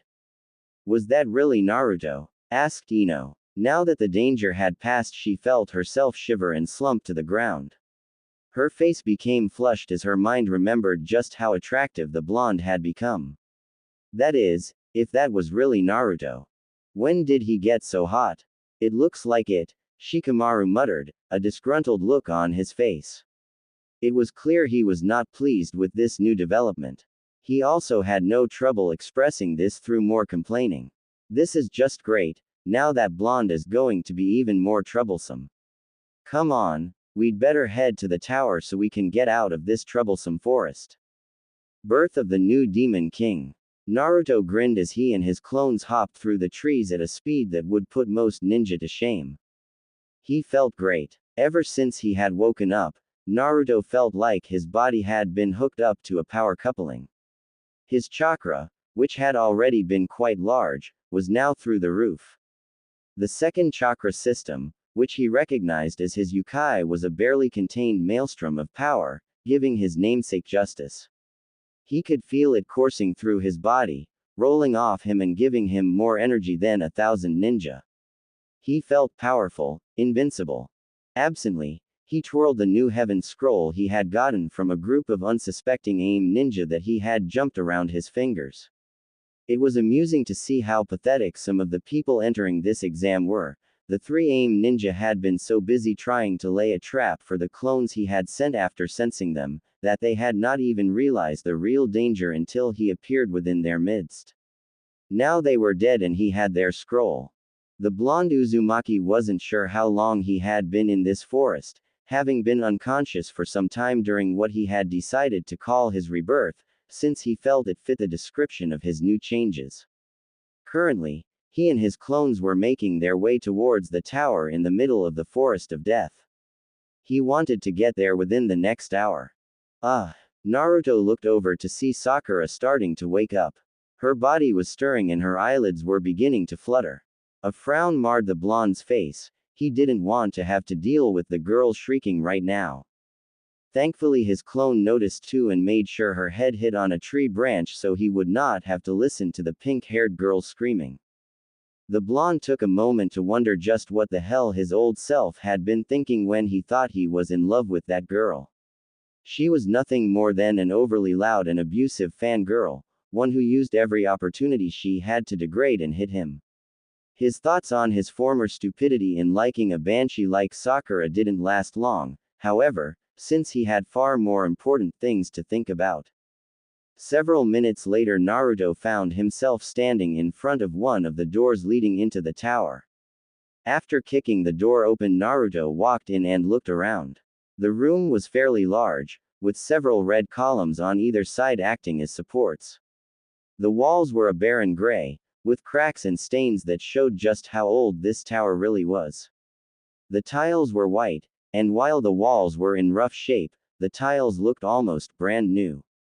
Strange. Soon enough, the blonde's eyes landed on a large poster hanging on the wall opposite the door. Naruto's keen eyes were quick to pick up what it said. Realizing it was a riddle and what it meant, Naruto created a clone and handed it the heaven scroll. The clone looked at Naruto, and seeing him nod, they both opened their scrolls at the same time. On the inside of both scrolls were a mass of lines and squiggles. They varied in size, shape and length, all of them written around a circle that seemed to be the base. It took a moment for the blonde to recognize the symbols as seals, but when he did his eyes widened as he realized what they likely meant. With a shout to his clone, both he and his doppelganger were quick to toss the scrolls away. The 2 scrolls hit the ground, forming an X as the heaven scroll landed on top of the earth scroll. There was a burst of smoke, and when it cleared, Iruka was standing in front of Naruto. Iruka was a man of average height and build. He had brown hair that was being kept in a ponytail, dark eyes and a scar that ran across the bridge of his nose, which he has had since his youth. He was wearing the standard Konoha shinobi outfit complete with forehead protector, sandals and flak jacket. The only difference between his outfit and most others was that he had the sleeves rolled about a fourth of the way up his arms. Iruka-sensei, Naruto said with a small smile on his face as he saw one of his only precious people. Iruka was the first person to believe in him besides the Hokage, and one of the only people that Naruto considered family. Hello Naru, too, Iruka trailed off as he got a look at the new Naruto. His eyes widened in shock and for a second, it seemed he had been struck speechless. The scarred man managed to recover admirably, however, and was quick to ask, "What happened to you? You look different." Naruto finished for Iruka with a shrug and a grin.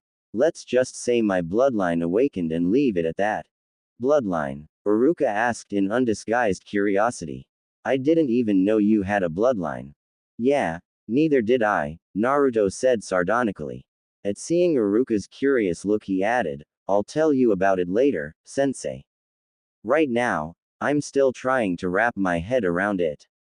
Iruka nodded. He was about to speak some more when he noticed Sasuke and Sakura knocked out on the floor a little ways away. His gaze turned curious as he looked back at Naruto. What happened to them?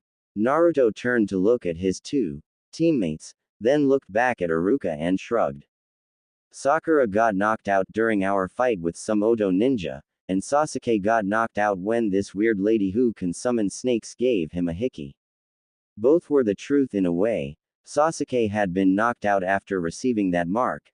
Naruto had just had to knock him out again so he would not try to do something stupid. And Sakura had been knocked out when Naruto fought those Odo ninja, she just hadn't been knocked out by the Odo ninja.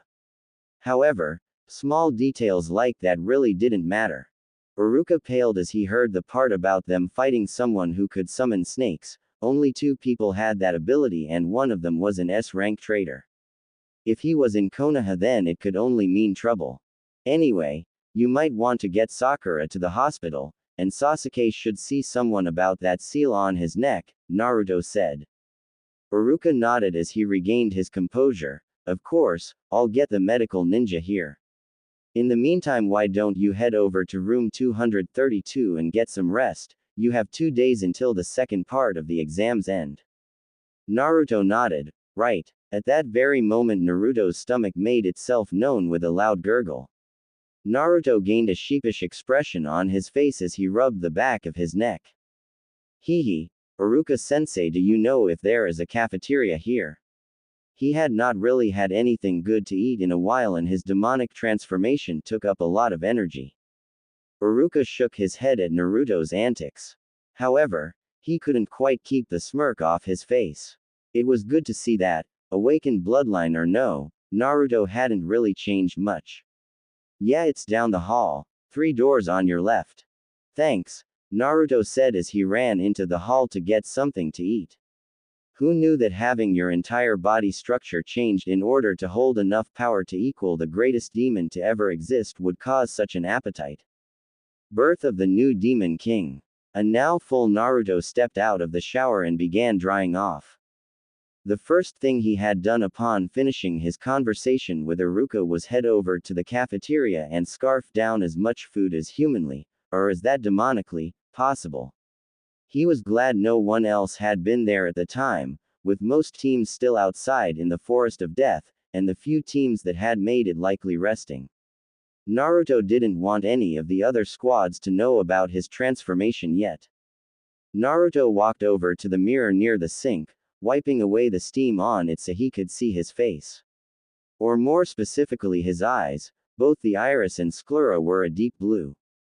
Moving outwards from the center were concentric silver rings that spread out in a ripple pattern. Kyuubi had told him this was the Rinnegan, the most legendary of the 3 great Dujutsu and was rumored to be the progenitor for all Dujutsu. Whether that was true or not Naruto didn't know, but he did know the man who had created ninjutsu had these eyes. Though his were apparently different than the one that the Raikudo Sennin had. According to Kyuubi, the Rinnegan was supposed to be gray with purple rings. She had told him that the differences in color was likely due to his demonic heritage mixing with the Dujutsu, which also likely meant he would have some different powers than the original Rinnegan. He shook his head of these thoughts, not really interested in how he got it. Though he did make a note to himself to test his eyes' abilities when the second stage ended.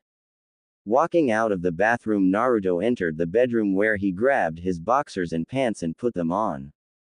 The room only had a single bed, due to it being a one-person bedroom. He had decided that he didn't want to sleep with his two teammates when they got out of wherever they were, and thus had found his own room. The last thing he needed was for the Banshee to start yelling at him, or the Uchiha to annoy him enough that he would kill the brat in a fit of rage and lose his chance of becoming a Chunin. Sitting down, Naruto took up a meditative position and began focusing some of Kyuubi's chakra to his eyes. Naruto used a minor kitsune illusion to make them appear their standard blue color. Only other kitsune would be able to see through the illusion, and those with the Mangekyo Sharingan would be able to tell there was an illusion over his eyes. Or so Kyuubi had told him when she taught him the jutsu. Naruto created a shadow clone, and as soon as it appeared it took out a brush and ink and began to write seals along the wall for privacy. Most would probably be surprised that Naruto knew anything about the art of fuinjutsu.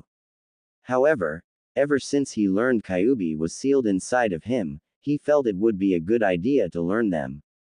That way, if anything happened to his seal, he would be able to do something about it. The blonde wasn't very far along in seals yet though, only being capable of making basic and a few moderately difficult seals. But he was getting there. With that done, Naruto entered the seal to speak with Kyuubi. Birth of the new Demon King. Naruto opened his eyes and walked through the cage, where Kyuubi was waiting in a kneeled posture with her head bowed in submission. What is it you wish of me, Naruto-sama? Kyuubi asked. Naruto resisted the urge to groan. First, I want you to drop the sama. Crap, I hate titles, just call me Naruto. Kyuubi looked up at him with something akin to shock, but before she could speak, Naruto started talking again. The second thing you could do is stop bowing to me. I have yet to actually do anything seriously worthwhile that would call for such a show of respect. I can't do either of those, Naruto-sama, Kyuubi responded with a shake of her head. Not only are you the descendant of Raizen, the most powerful of the three demon kings. And I couldn't care less, Naruto interrupted. Until I prove myself worthy of being Raizen Ojisan's heir, you will not call me Naruto-sama. I cannot do that, Naruto-sama, the red-headed demoness said again. You may not feel as if you have earned it, but the fact is that you are Raizen-sama's heir. Anything less than giving you the utmost respect is unbecoming of a demon. Naruto growled under his breath. He mumbled a few choice words that Kyuubi only picked up thanks to her enhanced hearing. They weren't very pretty words, and the redhead was unsure whether she should flinch or giggle at the profanities the blonde was spouting. It was so nostalgic. Fine, he ground out at last, breathing out a deep sigh. We'll discuss this later. I didn't come here to talk to you about that anyways. He crossed his arms and looked at Kyuubi, his gaze hardening. You are going to tell me everything you know about my mother, my father and Madara. You will leave nothing out. Right, Kyuubi said. She tried hard not to shiver at his tone and the power he was unleashing. Not only was it slightly frightening, but for a demon like her it was highly arousing. To a demon, power is everything, and those who have power are often the most desirable mates. With his new changes and demonic heritage unlocked, Naruto, like Raizen, was power incarnate. Kyuubi did her best to shake those thoughts off, however, as she knew she was not worthy of Naruto after what happened to him thanks to her. She quickly forced herself to get back on track, even though she had no desire to remember that time. Where to begin? I suppose I should begin with some basic information about myself.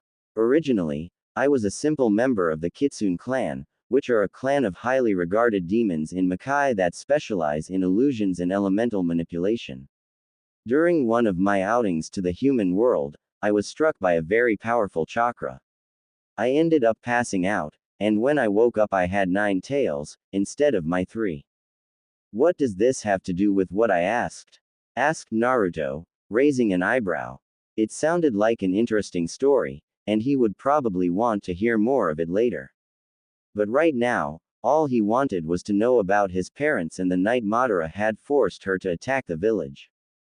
There is a point, Naruto-sama, Kyuubi said with a placating gesture.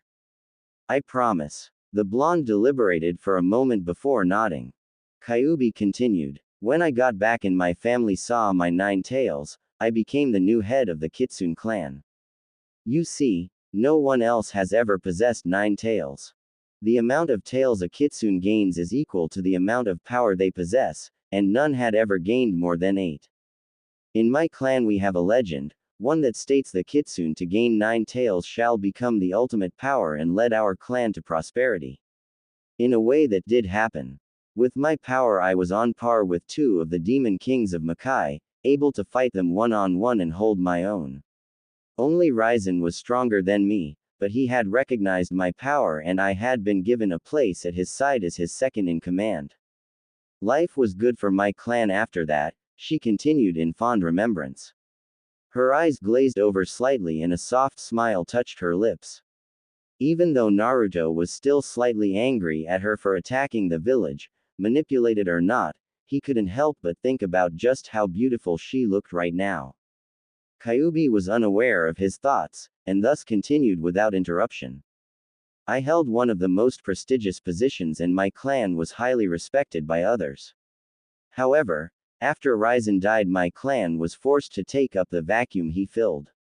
We were successful, for a while, but the power gap between Ryzen and myself was vast, and it wasn't long before those seeking to gain power for themselves plotted against us.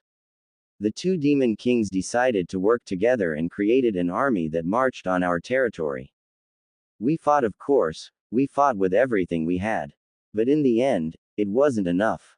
Most, if not all of my clan was killed, and I was cast out. I ended up making my way to the human world, where I decided to live until I was able to retake the throne that I had been tasked with guarding. During that time I traveled a lot, never staying in one place for too long. Everything was more or less fine, until he came. The way Kyuubi spat out the word, he, with such vitriol let Naruto know just how much she hated Madara. It happened so fast that I barely remember what happened. He somehow placed me under his control, and then reverse summoned me to a plane where I was forced into battle against Senju Hashirama. As you know, that battle ended up with me being sealed. I was rather angry about that. Now, not only would it be impossible for me to gain enough strength to retake Ryzen-sama's throne, but I was sealed in some damn ninja. For years I tried to escape that prison. However, all my attempts ended in failure. Worse still, that woman was able to use some kind of chakra chains to keep me tied down like some kind of animal. Kyuubi's breathing had become slightly ragged as she remembered how she had been treated by that woman. Oh, how she hated the looks of pity she had received. Mito hadn't even attempted to realize why she was so angry, just went on assuming she was a dangerous beast with endless hatred. It pissed her off the no end. By this point, there was an aura of red yukai leaking from the red head. Her braided hair was swinging about agitatedly, much like her 9 fox tails were also doing. Realizing she was losing control of her emotions, Kyuubi closed her eyes and took several deep breaths. After a few seconds, she continued. I had hoped that I would be able to escape when she died, but it seemed they realized what would happen and decided they didn't want to lose me. I ended up being sealed inside of your mother when Mito was at the end of her life. I had almost given up hope of escaping when Madara let me loose and, well, you know the rest. Naruto nodded. Everything made sense now. From the reason he had the Kyuubi sealed into him, to the reason why the Kyuubi had ever been sealed in the first place. It was hard to believe. Had Kyuubi told anyone else, not that she would, they likely wouldn't have believed her. But Naruto, having already met Ryzen, was more or less forced to believe her words. They did, after all, coincide with what his ancestor said. I appreciate you telling me this, he said at last, shaking the lingering thoughts away so he could address the woman in front of him. While I find that a part of this is your fault, here Kyuubi flinched, I find that it is impossible to place all the blame on you. When the redhead turned wide eyes on him, Naruto grinned. Most of these troubles seem to originate from that human, Uchiha Madara. Had he not come, I doubt you would have been sealed. Do not get me wrong though, while I do not blame you for my parents' death, nor do I hold any ill will. I find myself disappointed by how you let a human control you. It was a bit odd to Naruto that he was no longer thinking of himself as human. He knew he wasn't human, of course, but he had expected a harder transition with more angst and denial. Though he wasn't going to look a gift horse in the mouth. Best to just be thankful he didn't have any problems being a demon. Kyuubi nodded and bowed her head. Naruto was being more merciful than she had expected. But she was thankful to him, and decided she would use this opportunity to improve her standing in the blonde's eyes and serve him as best she could. I understand, Naruto-sama. Now then, Raizen Oji-san said something about binding you to me so that you could help me reach my full potential. It was here, finally, that Naruto noticed Kyuubi's blush, and despite feeling a little unsure about its meaning pressed on. So how do we do this binding thing? Well, Kyuubi's blush deepened a bit. Despite having had kits of her own before gaining her 9 tails, she had never done the binding ritual. Her marriage, for lack of a better word, had been one of convenience.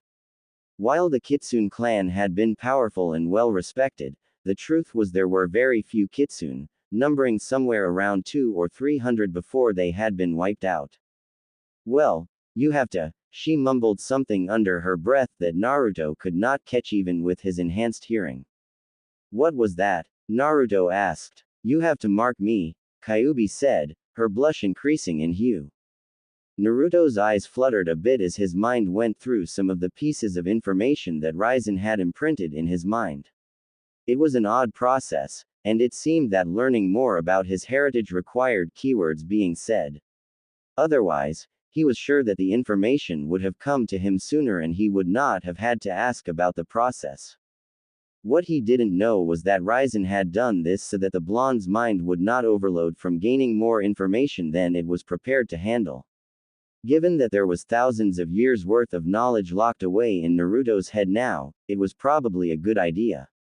He found what he was looking for, and soon enough, he was blushing as well. Arrow Demon, Naruto muttered. He turned to look at Kyuubi, who squirmed under his gaze. We don't have to do this if you don't want to, he told her. While he had accepted his demon heritage, he wasn't quite sure he was ready to accept binding someone to him like that. Kyuubi shook her head. I really don't mind, Naruto-sama. Naruto raised an eyebrow. You mean to tell me you don't care if I basically mark you as my property? Kyuubi looked down at the ground, gaining a sudden interest in her toes. I have already sworn myself to you, this would not make a difference. Naruto sighed as he walked up to her. Are you sure about this? Kyuubi said nothing but gave him a nod. Naruto sighed as he went through his mind about what he knew on marking. He frowned in thought as he came upon how it was applied. There were 2 ways to mark someone. The first was the mark of a slave, usually from a demon biting someone on their arm or calf. In many ways it reminded him of how cattle were branded when he had a D-rank mission at a farm once. The second was the mark of a life mate. This was always located on the neck and was usually done during intercourse. Naruto grinned as a thought occurred in his mind. The blonde didn't know how it came about, but he decided it was a good idea, and it would be funny to see Kyuubi's reaction. Acting too quickly for Kyuubi to do anything, Naruto wrapped an arm around her waist, pulled her close and sank his fangs into her neck. Na Naruto-sama, Kyuubi squeaked in surprise. That soon turned into a moan of ecstasy, however, as Naruto flooded her body with his demonic yukai. While it was not as intense a feeling as it would have been if they had been in intercourse, it was far more intense than anything she had ever felt. Her entire body shuddered as a wave of absolute ecstasy washed over her. Had she been in her right mind, Kyuubi would have embarrassed when she came just from feeling the blonde's power coursing through her body. As it was, The only person who noticed was Naruto when he picked up the scent of her flowing juices. If he didn't have his fangs still in the vixen's neck, he would have grinned. After nearly a minute of this, in which Kyuubi felt like she was in one continuous orgasm, the redhead's mind went blank and she blacked out from the overwhelming feeling. Naruto held her to him as she passed out and gently set her down. The blonde sat himself down and pulled the woman's head into his lap. He took a moment to examine her features. Kyuubi really was a beautiful woman, he decided. Absently, he wondered why he wasn't blushing from that thought. Had it been just a few hours ago, he would have been a mess for even thinking something even remotely perverted. As it was, he felt no real embarrassment about his thoughts, nor was he embarrassed about his desire to mate with Kyuubi. Which was another surprise, considering just moments ago he had still been angry at her for his parents' death. These thoughts left him and the blonde blinked in surprise when he saw himself begin to fade from the seal. Birth of the new Demon King. Naruto opened his eyes and found himself in his room again. He blinked a few times as the memory of his clone working on the seals hit him. It was very strange, like seeing out of another pair of eyes that were not his own. Of course, given that they were his clones, they technically were him, but it didn't change the fact that the whole thing felt weird. I wonder why I never noticed that I get the memories of my clones before. Naruto asked himself. He'd been using the Kage Bunshin no Jutsu for months now, ever since he had learned it from the Forbidden Scroll of Sealing during that trumped-up academy graduation exam that Traitor Mizuki said he could do. It was the jutsu he had used the most ever since. Then again, that could be why. Whenever he made clones, it was never just one or two. Naruto normally spammed out several dozen at the very least. Perhaps that was why he never noticed. He simply used so many of them that the feedback effect was negated so as not to put undue stress on the mind. Whatever the case was, he would need to think of a use for this new ability soon. Before he could think further on the subject, his mind was pulled away by something unusual happening. He looked down in surprise when he saw red chakra coming out of his seal, and became shocked when it began to form a shape that he recognized as distinctly feminine. Soon enough the shape was completed and Naruto found a still sleeping Kyuubi lying on his lap. The first thing he noticed about her was the content look on her face as she dozed. Her beautiful features were carved into a content smile that made her look like she was having a very pleasant dream. The second thing he noticed was that she was completely bereft of clothes. Naruto would have wondered why, but in that moment found he truly could not care. The blonde found his eyes wandering over Kyuubi's form, the two large, beautiful mounds that made up her bosom, with their dark pink nipples and areola. Her rose and fell in time with her breathing, jiggling ever so slightly to show that they were firm yet soft. Her thin, lithe waist flared out into perfectly proportionate hips and a firm, mile-long legs that seemed to go on forever, and a patch of red pubic hair stood out just a little bit above her sacred area. As it was only through sheer will, which even as a human had been firmer than the strongest steel, kept him from mating with her. While getting his urges under control, he wondered how she was out of the seal, but given how soon she had come out since he had given her his mating mark, he figured it likely coincided with that. He created a shadow clone with his demonic yukai so that it would last longer. Being careful not to jostle the sleeping demoness, Naruto stood up and gently set Kyuubi in the bed. He was about to let go of her, but Kyuubi, as if sensing him leaving, latched onto him, pulling him down on top of her. Before he was able to react, Kyuubi rolled over so she was now on top, where she began to cling and nuzzle into his chest, sighing in content. Naruto soon became distinctly aware of the feminine assets pressing themselves against his body and was hard-kept not to pass out, or keep Naruto Jr. from waking up. He turned to his clone and glared when it began to snicker. Continue to laugh and I'll use the replacement jutsu on you. You say that like it would be a bad thing, his clone said.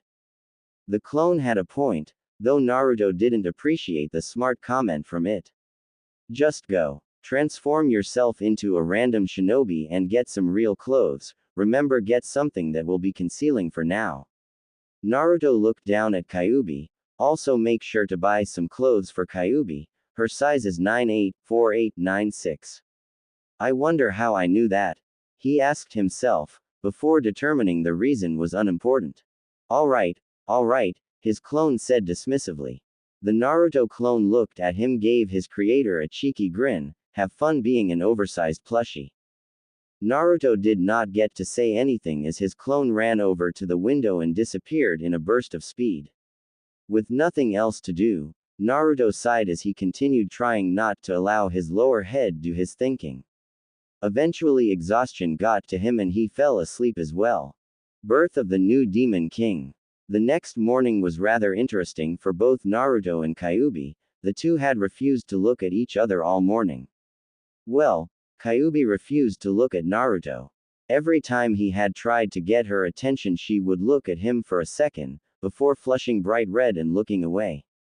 It was clear she was embarrassed, and Naruto couldn't help but find her flustered state adorable.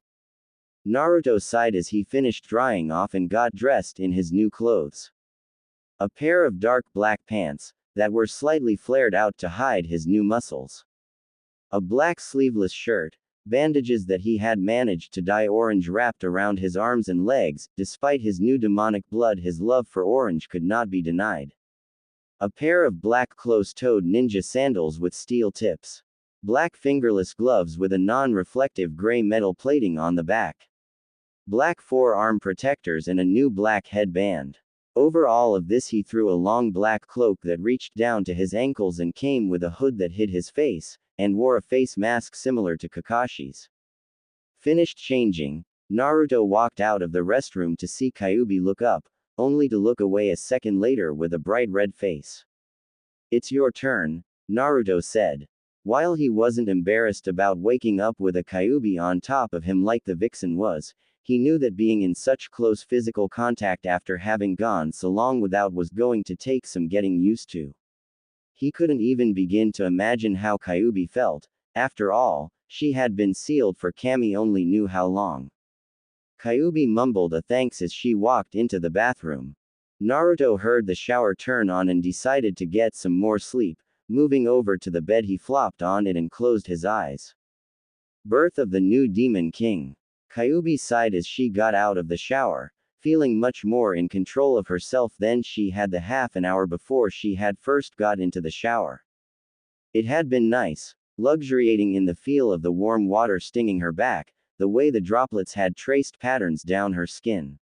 It had been so long since she had actually taken a shower, having been sealed inside of Naruto for nearly 13 years, Kushina for over 20 years and Mito for over 80, so she had taken this opportunity to get as much enjoyment out of the relatively simple act as possible. Truly, some people didn't know how good they had it until it was gone. Wrapping a towel around herself, the elegant beauty made her way over to the mirror and looked at her reflection. Not much had changed about her since the time she had been sealed. In fact, almost nothing had changed about her despite having been in her fox form for nearly 200 years. It was nice to see that the abuse she had suffered from the humans constantly stealing and using her power had not caused her body to suffer in any way, shape, or form. Though she realized that her powers would likely be out of practice for some time to come. The only thing about her that was different, which also happened to be the thing that made her blush the moment her eyes landed on it, was the mating mark that Naruto had placed on her sitting prominently near the junction between her neck and collarbone. It looked like the spiral she recognized as the symbol for the Uzumaki clan, but surrounding it were several odd lines that reminded her of the tattoo under Raizen's left eye. She let one of her fingers delicately trace along the mark, admiring it and allowing herself to daydream, if only for a moment. When Raizen had defeated her in combat with relative ease, she had known then and there that he was a demon any demoness like herself would be willing to give all her tails for just to mate with. It had gotten even worse when she had become his second-in-command and formed what amounted to a fangirlish crush on the most powerful demon king. Despite her crush, however, nothing had ever amounted to it. Raizen had fallen in love with some filthy ninja and she had been forced to watch him wither and die. Now his descendant, her former host, had come into his own demonic heritage. In the short time since Naruto's rebirth, he had proven to be Raizen's descendant. While the blonde had some of his own personality quirks, such as his love for orange and ramen, he was very much Raizen's descendant. He even acted just like the man, from what she had seen. Due to the blonde's new attitude, it was no wonder she was feeling so flustered around him, and she couldn't help but think about what it would be like to truly mate with the blonde. Reality struck a second later and Kyuubi remembered her place. She had made Naruto's life hell, and didn't deserve to be with someone like him. Looking at the mark again, she wondered why Naruto had given her a mating mark rather than a mark of servitude. Surely for one such as her, the simple mark of a slave would have been more fitting. After all the horrible things her presence in his life had caused, she did not deserve to be treated kindly. With a sigh, Kyuubi shook the depressing thoughts away. It would not do for her to question her master on things like this just to satiate her curiosity. What was done and nothing would change that. She would simply have to accept her role in Naruto's life and help him as best she could to atone for her sins. With these thoughts in mind, Kyuubi moved to hang up her towel on the rack. However, as her eyes strayed the bathroom, she quickly realized that something was missing. She had left her clothes outside. Moving over to the door, she opened a small crack and looked out. Naruto was lying on the bed and looked like he was sleeping. That was good. The last thing she needed was for him to be awake and see her in such an embarrassing state. Looking around a little more, Kyuubi saw the new clothes Naruto had bought her. She quickly squashed down the warm feeling that thought brought her, lying on a chair several feet from the bed that the blonde was laying on. Wanting to get her clothes quickly, Kyuubi rushed into the room and grabbed the clothes she was going to wear. She had just turned around to make her way back into the restroom, only to stop when a voice spoke up behind her. "You know, if I didn't know any better, I'd say you have an exhibitionist streak." Kyuubi turned and blushed heavily as she saw Naruto, wide awake, and with a "cat that ate the canary" look on his face. Naruto's grin increased as he spotted the blush. "Or is it that you just wanted to give me a good show?" Kyuubi let out an eep as she raced into the restroom, completely embarrassed at her master having seen her in her state. While it was true that her body belonged to him, she had only ever been seen by one person. And after she had done her duty for the clan and had a kid, they never even saw each other afterwards. Naruto chuckled a bit. It was so amusing seeing the woman, who just so happened to be the strongest Biju in existence, blushing like a little school girl. However, as soon as the thought came and went, confusion took its place. Why had he just done that? It didn't make sense. He had never flirted or teased a girl before, ever. The closest he had gotten to flirting would be how he would loudly ask Sakura out on a date when he had still been an attention-seeking idiot. It was almost like he had another person inside of his mind creating all of these thoughts and desires, telling him to do things like tease Kyuubi when she had come out of the restroom and telling him to mate with her to make the mark on her complete.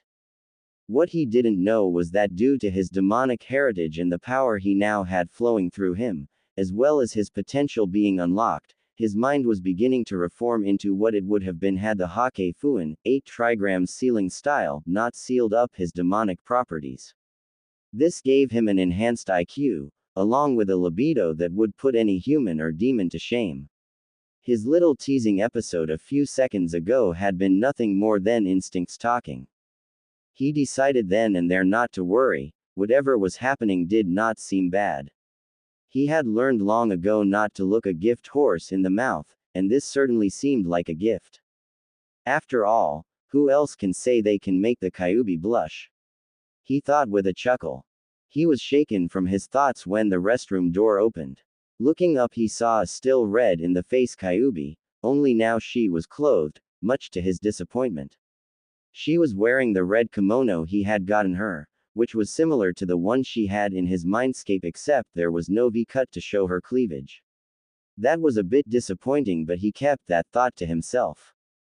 Naruto smiled at her as he let his eyes wander over her body, feeling a smirk come to his lips as he felt her embarrassment increase further.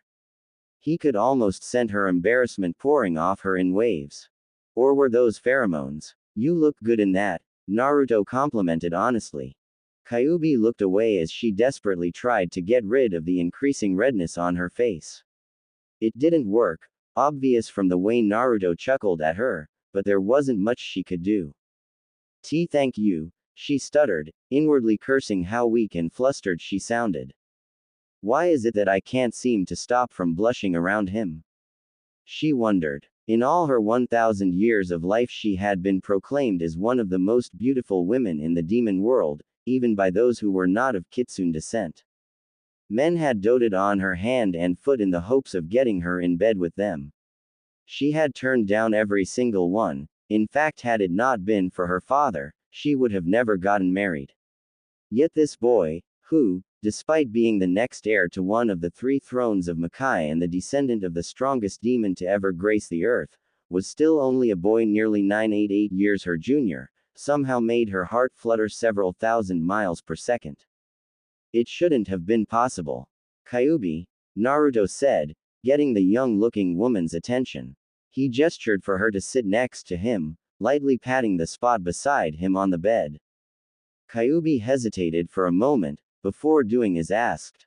Despite her embarrassment, the beautiful redhead managed to retain her natural grace, somehow making the act of sitting down look like an art form.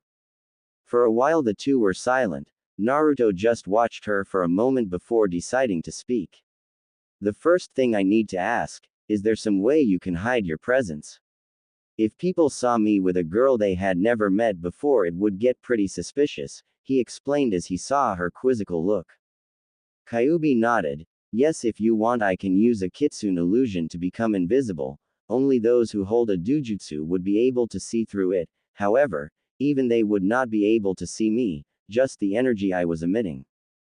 Naruto thought about that for a moment before he shook his head. That would not work. Both my teammate and my sensei posses the Sharingan, so they would get suspicious if they saw a mass of energy following me. I can also transform into my full Kitsune form and act similar to that dog that follows the cocky boy who reminds me of you, Kyuubi suggested. Hey, Naruto said in an indignant voice, I'm not that bad. Kyuubi grinned, pleased that she could get him back for his teasing this morning. Maybe not as bad anymore, but you were definitely a loudmouth until recently. Naruto grimaced. Yeah, well, a stupid Jinchuriki is a Jinchuriki that isn't perceived as a threat and gets beaten far less. Kyuubi winced at that, knowing that was the true reason he had always acted as he had. Naruto sighed when he noticed her crestfallen expression. He placed an arm around her shoulder in a half embrace. Don't worry about. I already said it's not your fault. Kyuubi smiled, not resisting the blonde's pull as she laid her head on his shoulder. She knew Naruto was likely to embarrass her by bringing this up sometime along the line, but for the moment his presence was comforting. We should probably get going, Naruto said after a moment's silence. Kyuubi lifted her head and looked at him. Get going where? Naruto gave her a grin. Well, Sakura and Sasuke are likely to be awake by now. They'll probably come looking for me at some point. And I don't know about you, but I have no desire to be anywhere near them right now. Naruto stood up. So I'm going to find some place to train until the second stage ends, or at least some place those two won't think to look until the next stage of the exam. Kyuubi gave a nod of understanding as she was engulfed in a red light. When the light died down, Kyuubi had turned into a small fox kit. The demoness hopped on Naruto's shoulder. She wrapped herself around Naruto's neck like a scarf as the blonde put up his hood. Naruto left the room to find a place to go train, hoping Kyuubi could help him better understand his powers before the second stage ended. Birth of the new Demon King. Naruto resisted a sigh as he ignored the stares he was receiving. Most of the people there were probably wondering who he was, or why he had changed so much. He knew that most people had heard about what had happened in the Forest of Death from Ino, who had always been the biggest gossip queen in the academy. So he could not blame people for staring at him. Still, it was very annoying and he wished they would stop. Maybe if I cracked a few skulls in. He shook his head and instead of paying attention to the stares he was receiving, Naruto looked around to see who his competition was. Aside from his team, 5 other Leaf teams had made it past the second stage, most of which were rookie genin teams like his own. There was also the Odo team that had given him their scroll. The man who Sasuke had beaten before he had woken up was looking very surly, with something of a petulant pout on his face, and his arms were in a sling. The mummy, a Naruto had taken to calling him, was hard to get a read on, though he didn't look too worried if his lazy posture was any indication. It was the female of their group that garnered most of his attention, however. The girl looked uncomfortable for some reason, and Naruto got the distinct feeling that she did not want to be there. The only other team to have made it past the second stage was the team from Suna. The one known as Gero was much shorter than the average male, standing somewhere around 146, maybe 148 centimeters in height. He had short, spiky, auburn-colored hair, and a pair of jade-green eyes with mostly invisible pupils. 2 things Naruto noticed about him immediately were the large, black rings around his eyes, making the kid look like he was suffering from insomnia. And the red kanji for love on his forehead where his forelocks were parted in order for the symbols to be displayed. He looked agitated, and Naruto could practically taste the bloodlust rolling off of him. However, very little of Naruto's attention was actually focused on the red head. No, his mind was more focused on the sandy-haired blonde that was his female teammate and sister, and the Odo Kunoichi. While neither could compare to Kyuubi, they were both rather beautiful, and they were still young so their bodies were only just filling out. He looked over to his left and saw the female weapon user of Team 10, who was also very attractive in her own right. Naruto frowned as he felt his urges welling up. It didn't help that both Kurenai and Anko were there as well. Fortunately, he managed to bring them back to heel with a few deep breaths. He was going to have to work on keeping his body under control or he was liable to do something he'd regret later. Sighing, the blonde tried to focus on the area around him. They were in a large theater that looked like it was some kind of training area.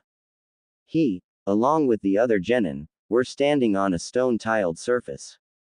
Up in front of them was none other than Sarutobi Hiruzen, who was standing on a slightly raised platform. Behind Sarutobi stood the proctors Anko and Ibiki, who were looking out amongst the crowd. The Jonin sensei were also there, along with several Chunin who were acting as judges. The only thing Naruto couldn't really get over was the large pair of forearms that were sticking out of the wall behind the Hokage and proctors, the 2 appendages having moved until their hands were together and forming a ram seal. Really? How weird was that? Out of 78 people at the start, 21 of them actually made it in time, Anko thought with a frown. She sighed. When I said I was going to cut them in half, I was thinking more along the lines of single digits. Anko looked around at all of the genin present when her eyes landed on the mysteriously cloaked figure. The thing I can't figure out is who that is. I heard the rumors of the seemingly transformation of the Kyuubi Gaki, but I'm not sure if this can actually be him. It's amazing that this many made it, and for so many of them to be rookies. Sarutobi eyed the Jonin squad leaders. It's no wonder they were all nominated. Sarutobi looked over the genin before his eyes landed on the spot where Naruto was supposed to be. In his place was a genin who seemed to have caused a lot of commotion, and according to rumor, compliments of one Yamanaka Ino defeated Sasuke in his cursed sealed state. As if feeling Sarutobi's eyes on him, Naruto turned his head and stared. The Sandaime found himself almost frozen as power flowed out of those blue eyes. Despite the feeling of overwhelming power from them, the old Hokage was able to tell it was Naruto. There may be some truth to those rumors. I'll have to talk to him after the preliminaries. To everyone who made it this far, congratulations in passing the second stage of the Chunin exams, Anko said. Listen carefully as Hokage-sama explains the third stage of these exams. Before I explain the third stage of these exams to you, there is something I would like you all to know, Sarutobi said by way of introduction. That is the true reason for these exams, that seem to catch many of the Chunin hopefuls off guard. The only one who did not seem to be caught off guard was Naruto. Not because he knew where the Sandaime was going with this, but quite simply because he didn't care. Instead, the blonde shinobi turned his thoughts inward, connecting his mind to Kyuubi's. Nay, Q-chan, can you teach me more about my powers after this stage ends? Asked Naruto. Kyuubi was so glad her fur was red, or Naruto would have seen her blushing up a storm from the new pet name and affectionate suffix. Despite her embarrassment, she dutifully informed him of what he would eventually learn. There are many things I will teach you aside from controlling your power. Most of what you will focus on for now are speed techniques and energy techniques. They are standard things demons know, but are the building blocks for greater and more powerful attacks. Naruto nodded. When you say speed techniques, what do you mean by that? Kyuubi moved a bit to get more comfortable around Naruto's neck, though she was also careful not to let herself be seen. Basic teleportation, it's something all demons can do to an extent. The more power you have, the better you can do it. Of course, it also requires good control over your yokai. I see, Naruto said. Hearing Kyuubi talk about a technique designed to increase one's speed intrigued him. He knew from his reading that the Yondaime was famous for his Hiraishin, flying thunder god. A jutsu that teleported him to a kunai with a shiki on it. It was what gave him the nickname Kuroi Senku, Yellow Flash, during the Third Great Ninja War. If the demons had something like that, it would be a useful power to have in his arsenal. The blonde was snapped back to reality as Sarutobi finished his speech. Before we begin the test, there is one thing I must tell you. Sarutobi looked at the genin standing below him. This is not just a test, it is a life-risking battle with your dreams and prestige on the line. I don't care about any of this, Gaara said. Despite his monotone voice, Naruto could sense his aggravation. Just get to the point and tell about these life-risking battles. Actually, Hokage-sama, as the referee, please allow me to explain the match, said a jonin who appeared crouching before the Sandaime. Very well then, Sarutobi said with a nod, taking a step back. The man turned around and Naruto gained an incredulous look at his sickly appearance. The man looked like he would fall over any moment. He was dressed in the uniform of the standard jonin, the only difference was his headband was being used as a bandana. He also had a sword strapped to his back.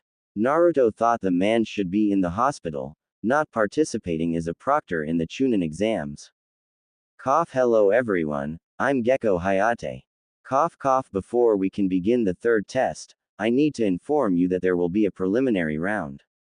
Why do we have to have a preliminary?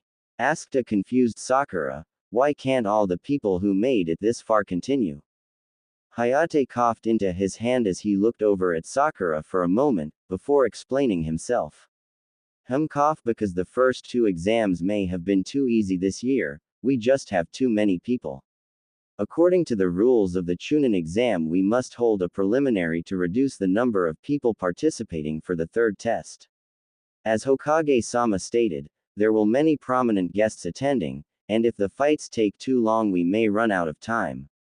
Anyway, for those who aren't feeling well or those who like quitting, please step forward now, since we will be starting the preliminaries immediately. Kabuto raised his hand. Proctor-san, I quit. Hayate nodded. Very well then, you may go. As Kabuto walked off, a voice spoke up, catching the attention of the entire room. So you're leaving, huh, Kabuto? Naruto snorted. I guess I shouldn't be surprised you failed 7 times, you probably gave up each time you made it this far. You're such a... He chuckled as he saw the white-haired genin glare at him. With his enhanced senses, Naruto could easily smell the scent of snakes wafting off of him. They reminded him of that woman in the Forest of Death, who after thinking about it realized that it could not have been woman at all, given that the person could summon snakes. It was easy to tell who had attacked him after that. After all, that man had been a candidate for 4th Hokage at one point. And if there was anything Naruto knew about, it was anything and everything Hokage. Kabuto grit his teeth as the cloaked blonde insulted him, but calmed himself. After all, it would not be a good idea if he showed his true skill, or give the Hokage reason to believe he was a spy. As Kabuto calmly walked towards the arena door, he smirked. Your time will come soon, Naruto-kun, and when it does, I'll be there to watch. Sarutobi frowned as he watched Kabuto walk through the door, Naruto's words ringing in his ears. The blonde's comment, inane as it might have been, had put him on alert. The Sandaime decided he would have some Anbu trail Kabuto once the preliminaries ended. With Kabuto gone, Hayate turned to the rest of the genin to see if anyone would quit. When it was clear they would not, he began to explain the rules of the preliminaries to them. Basically, the matches would be one-on-one. The fight would continue until someone was unconscious, gave up, or was killed. The names of who would be fighting were decided randomly and shown by an electronic screen on the wall above and behind the Hokage. Once the rules were explained, the screen shuffled through names before landing on 2 names.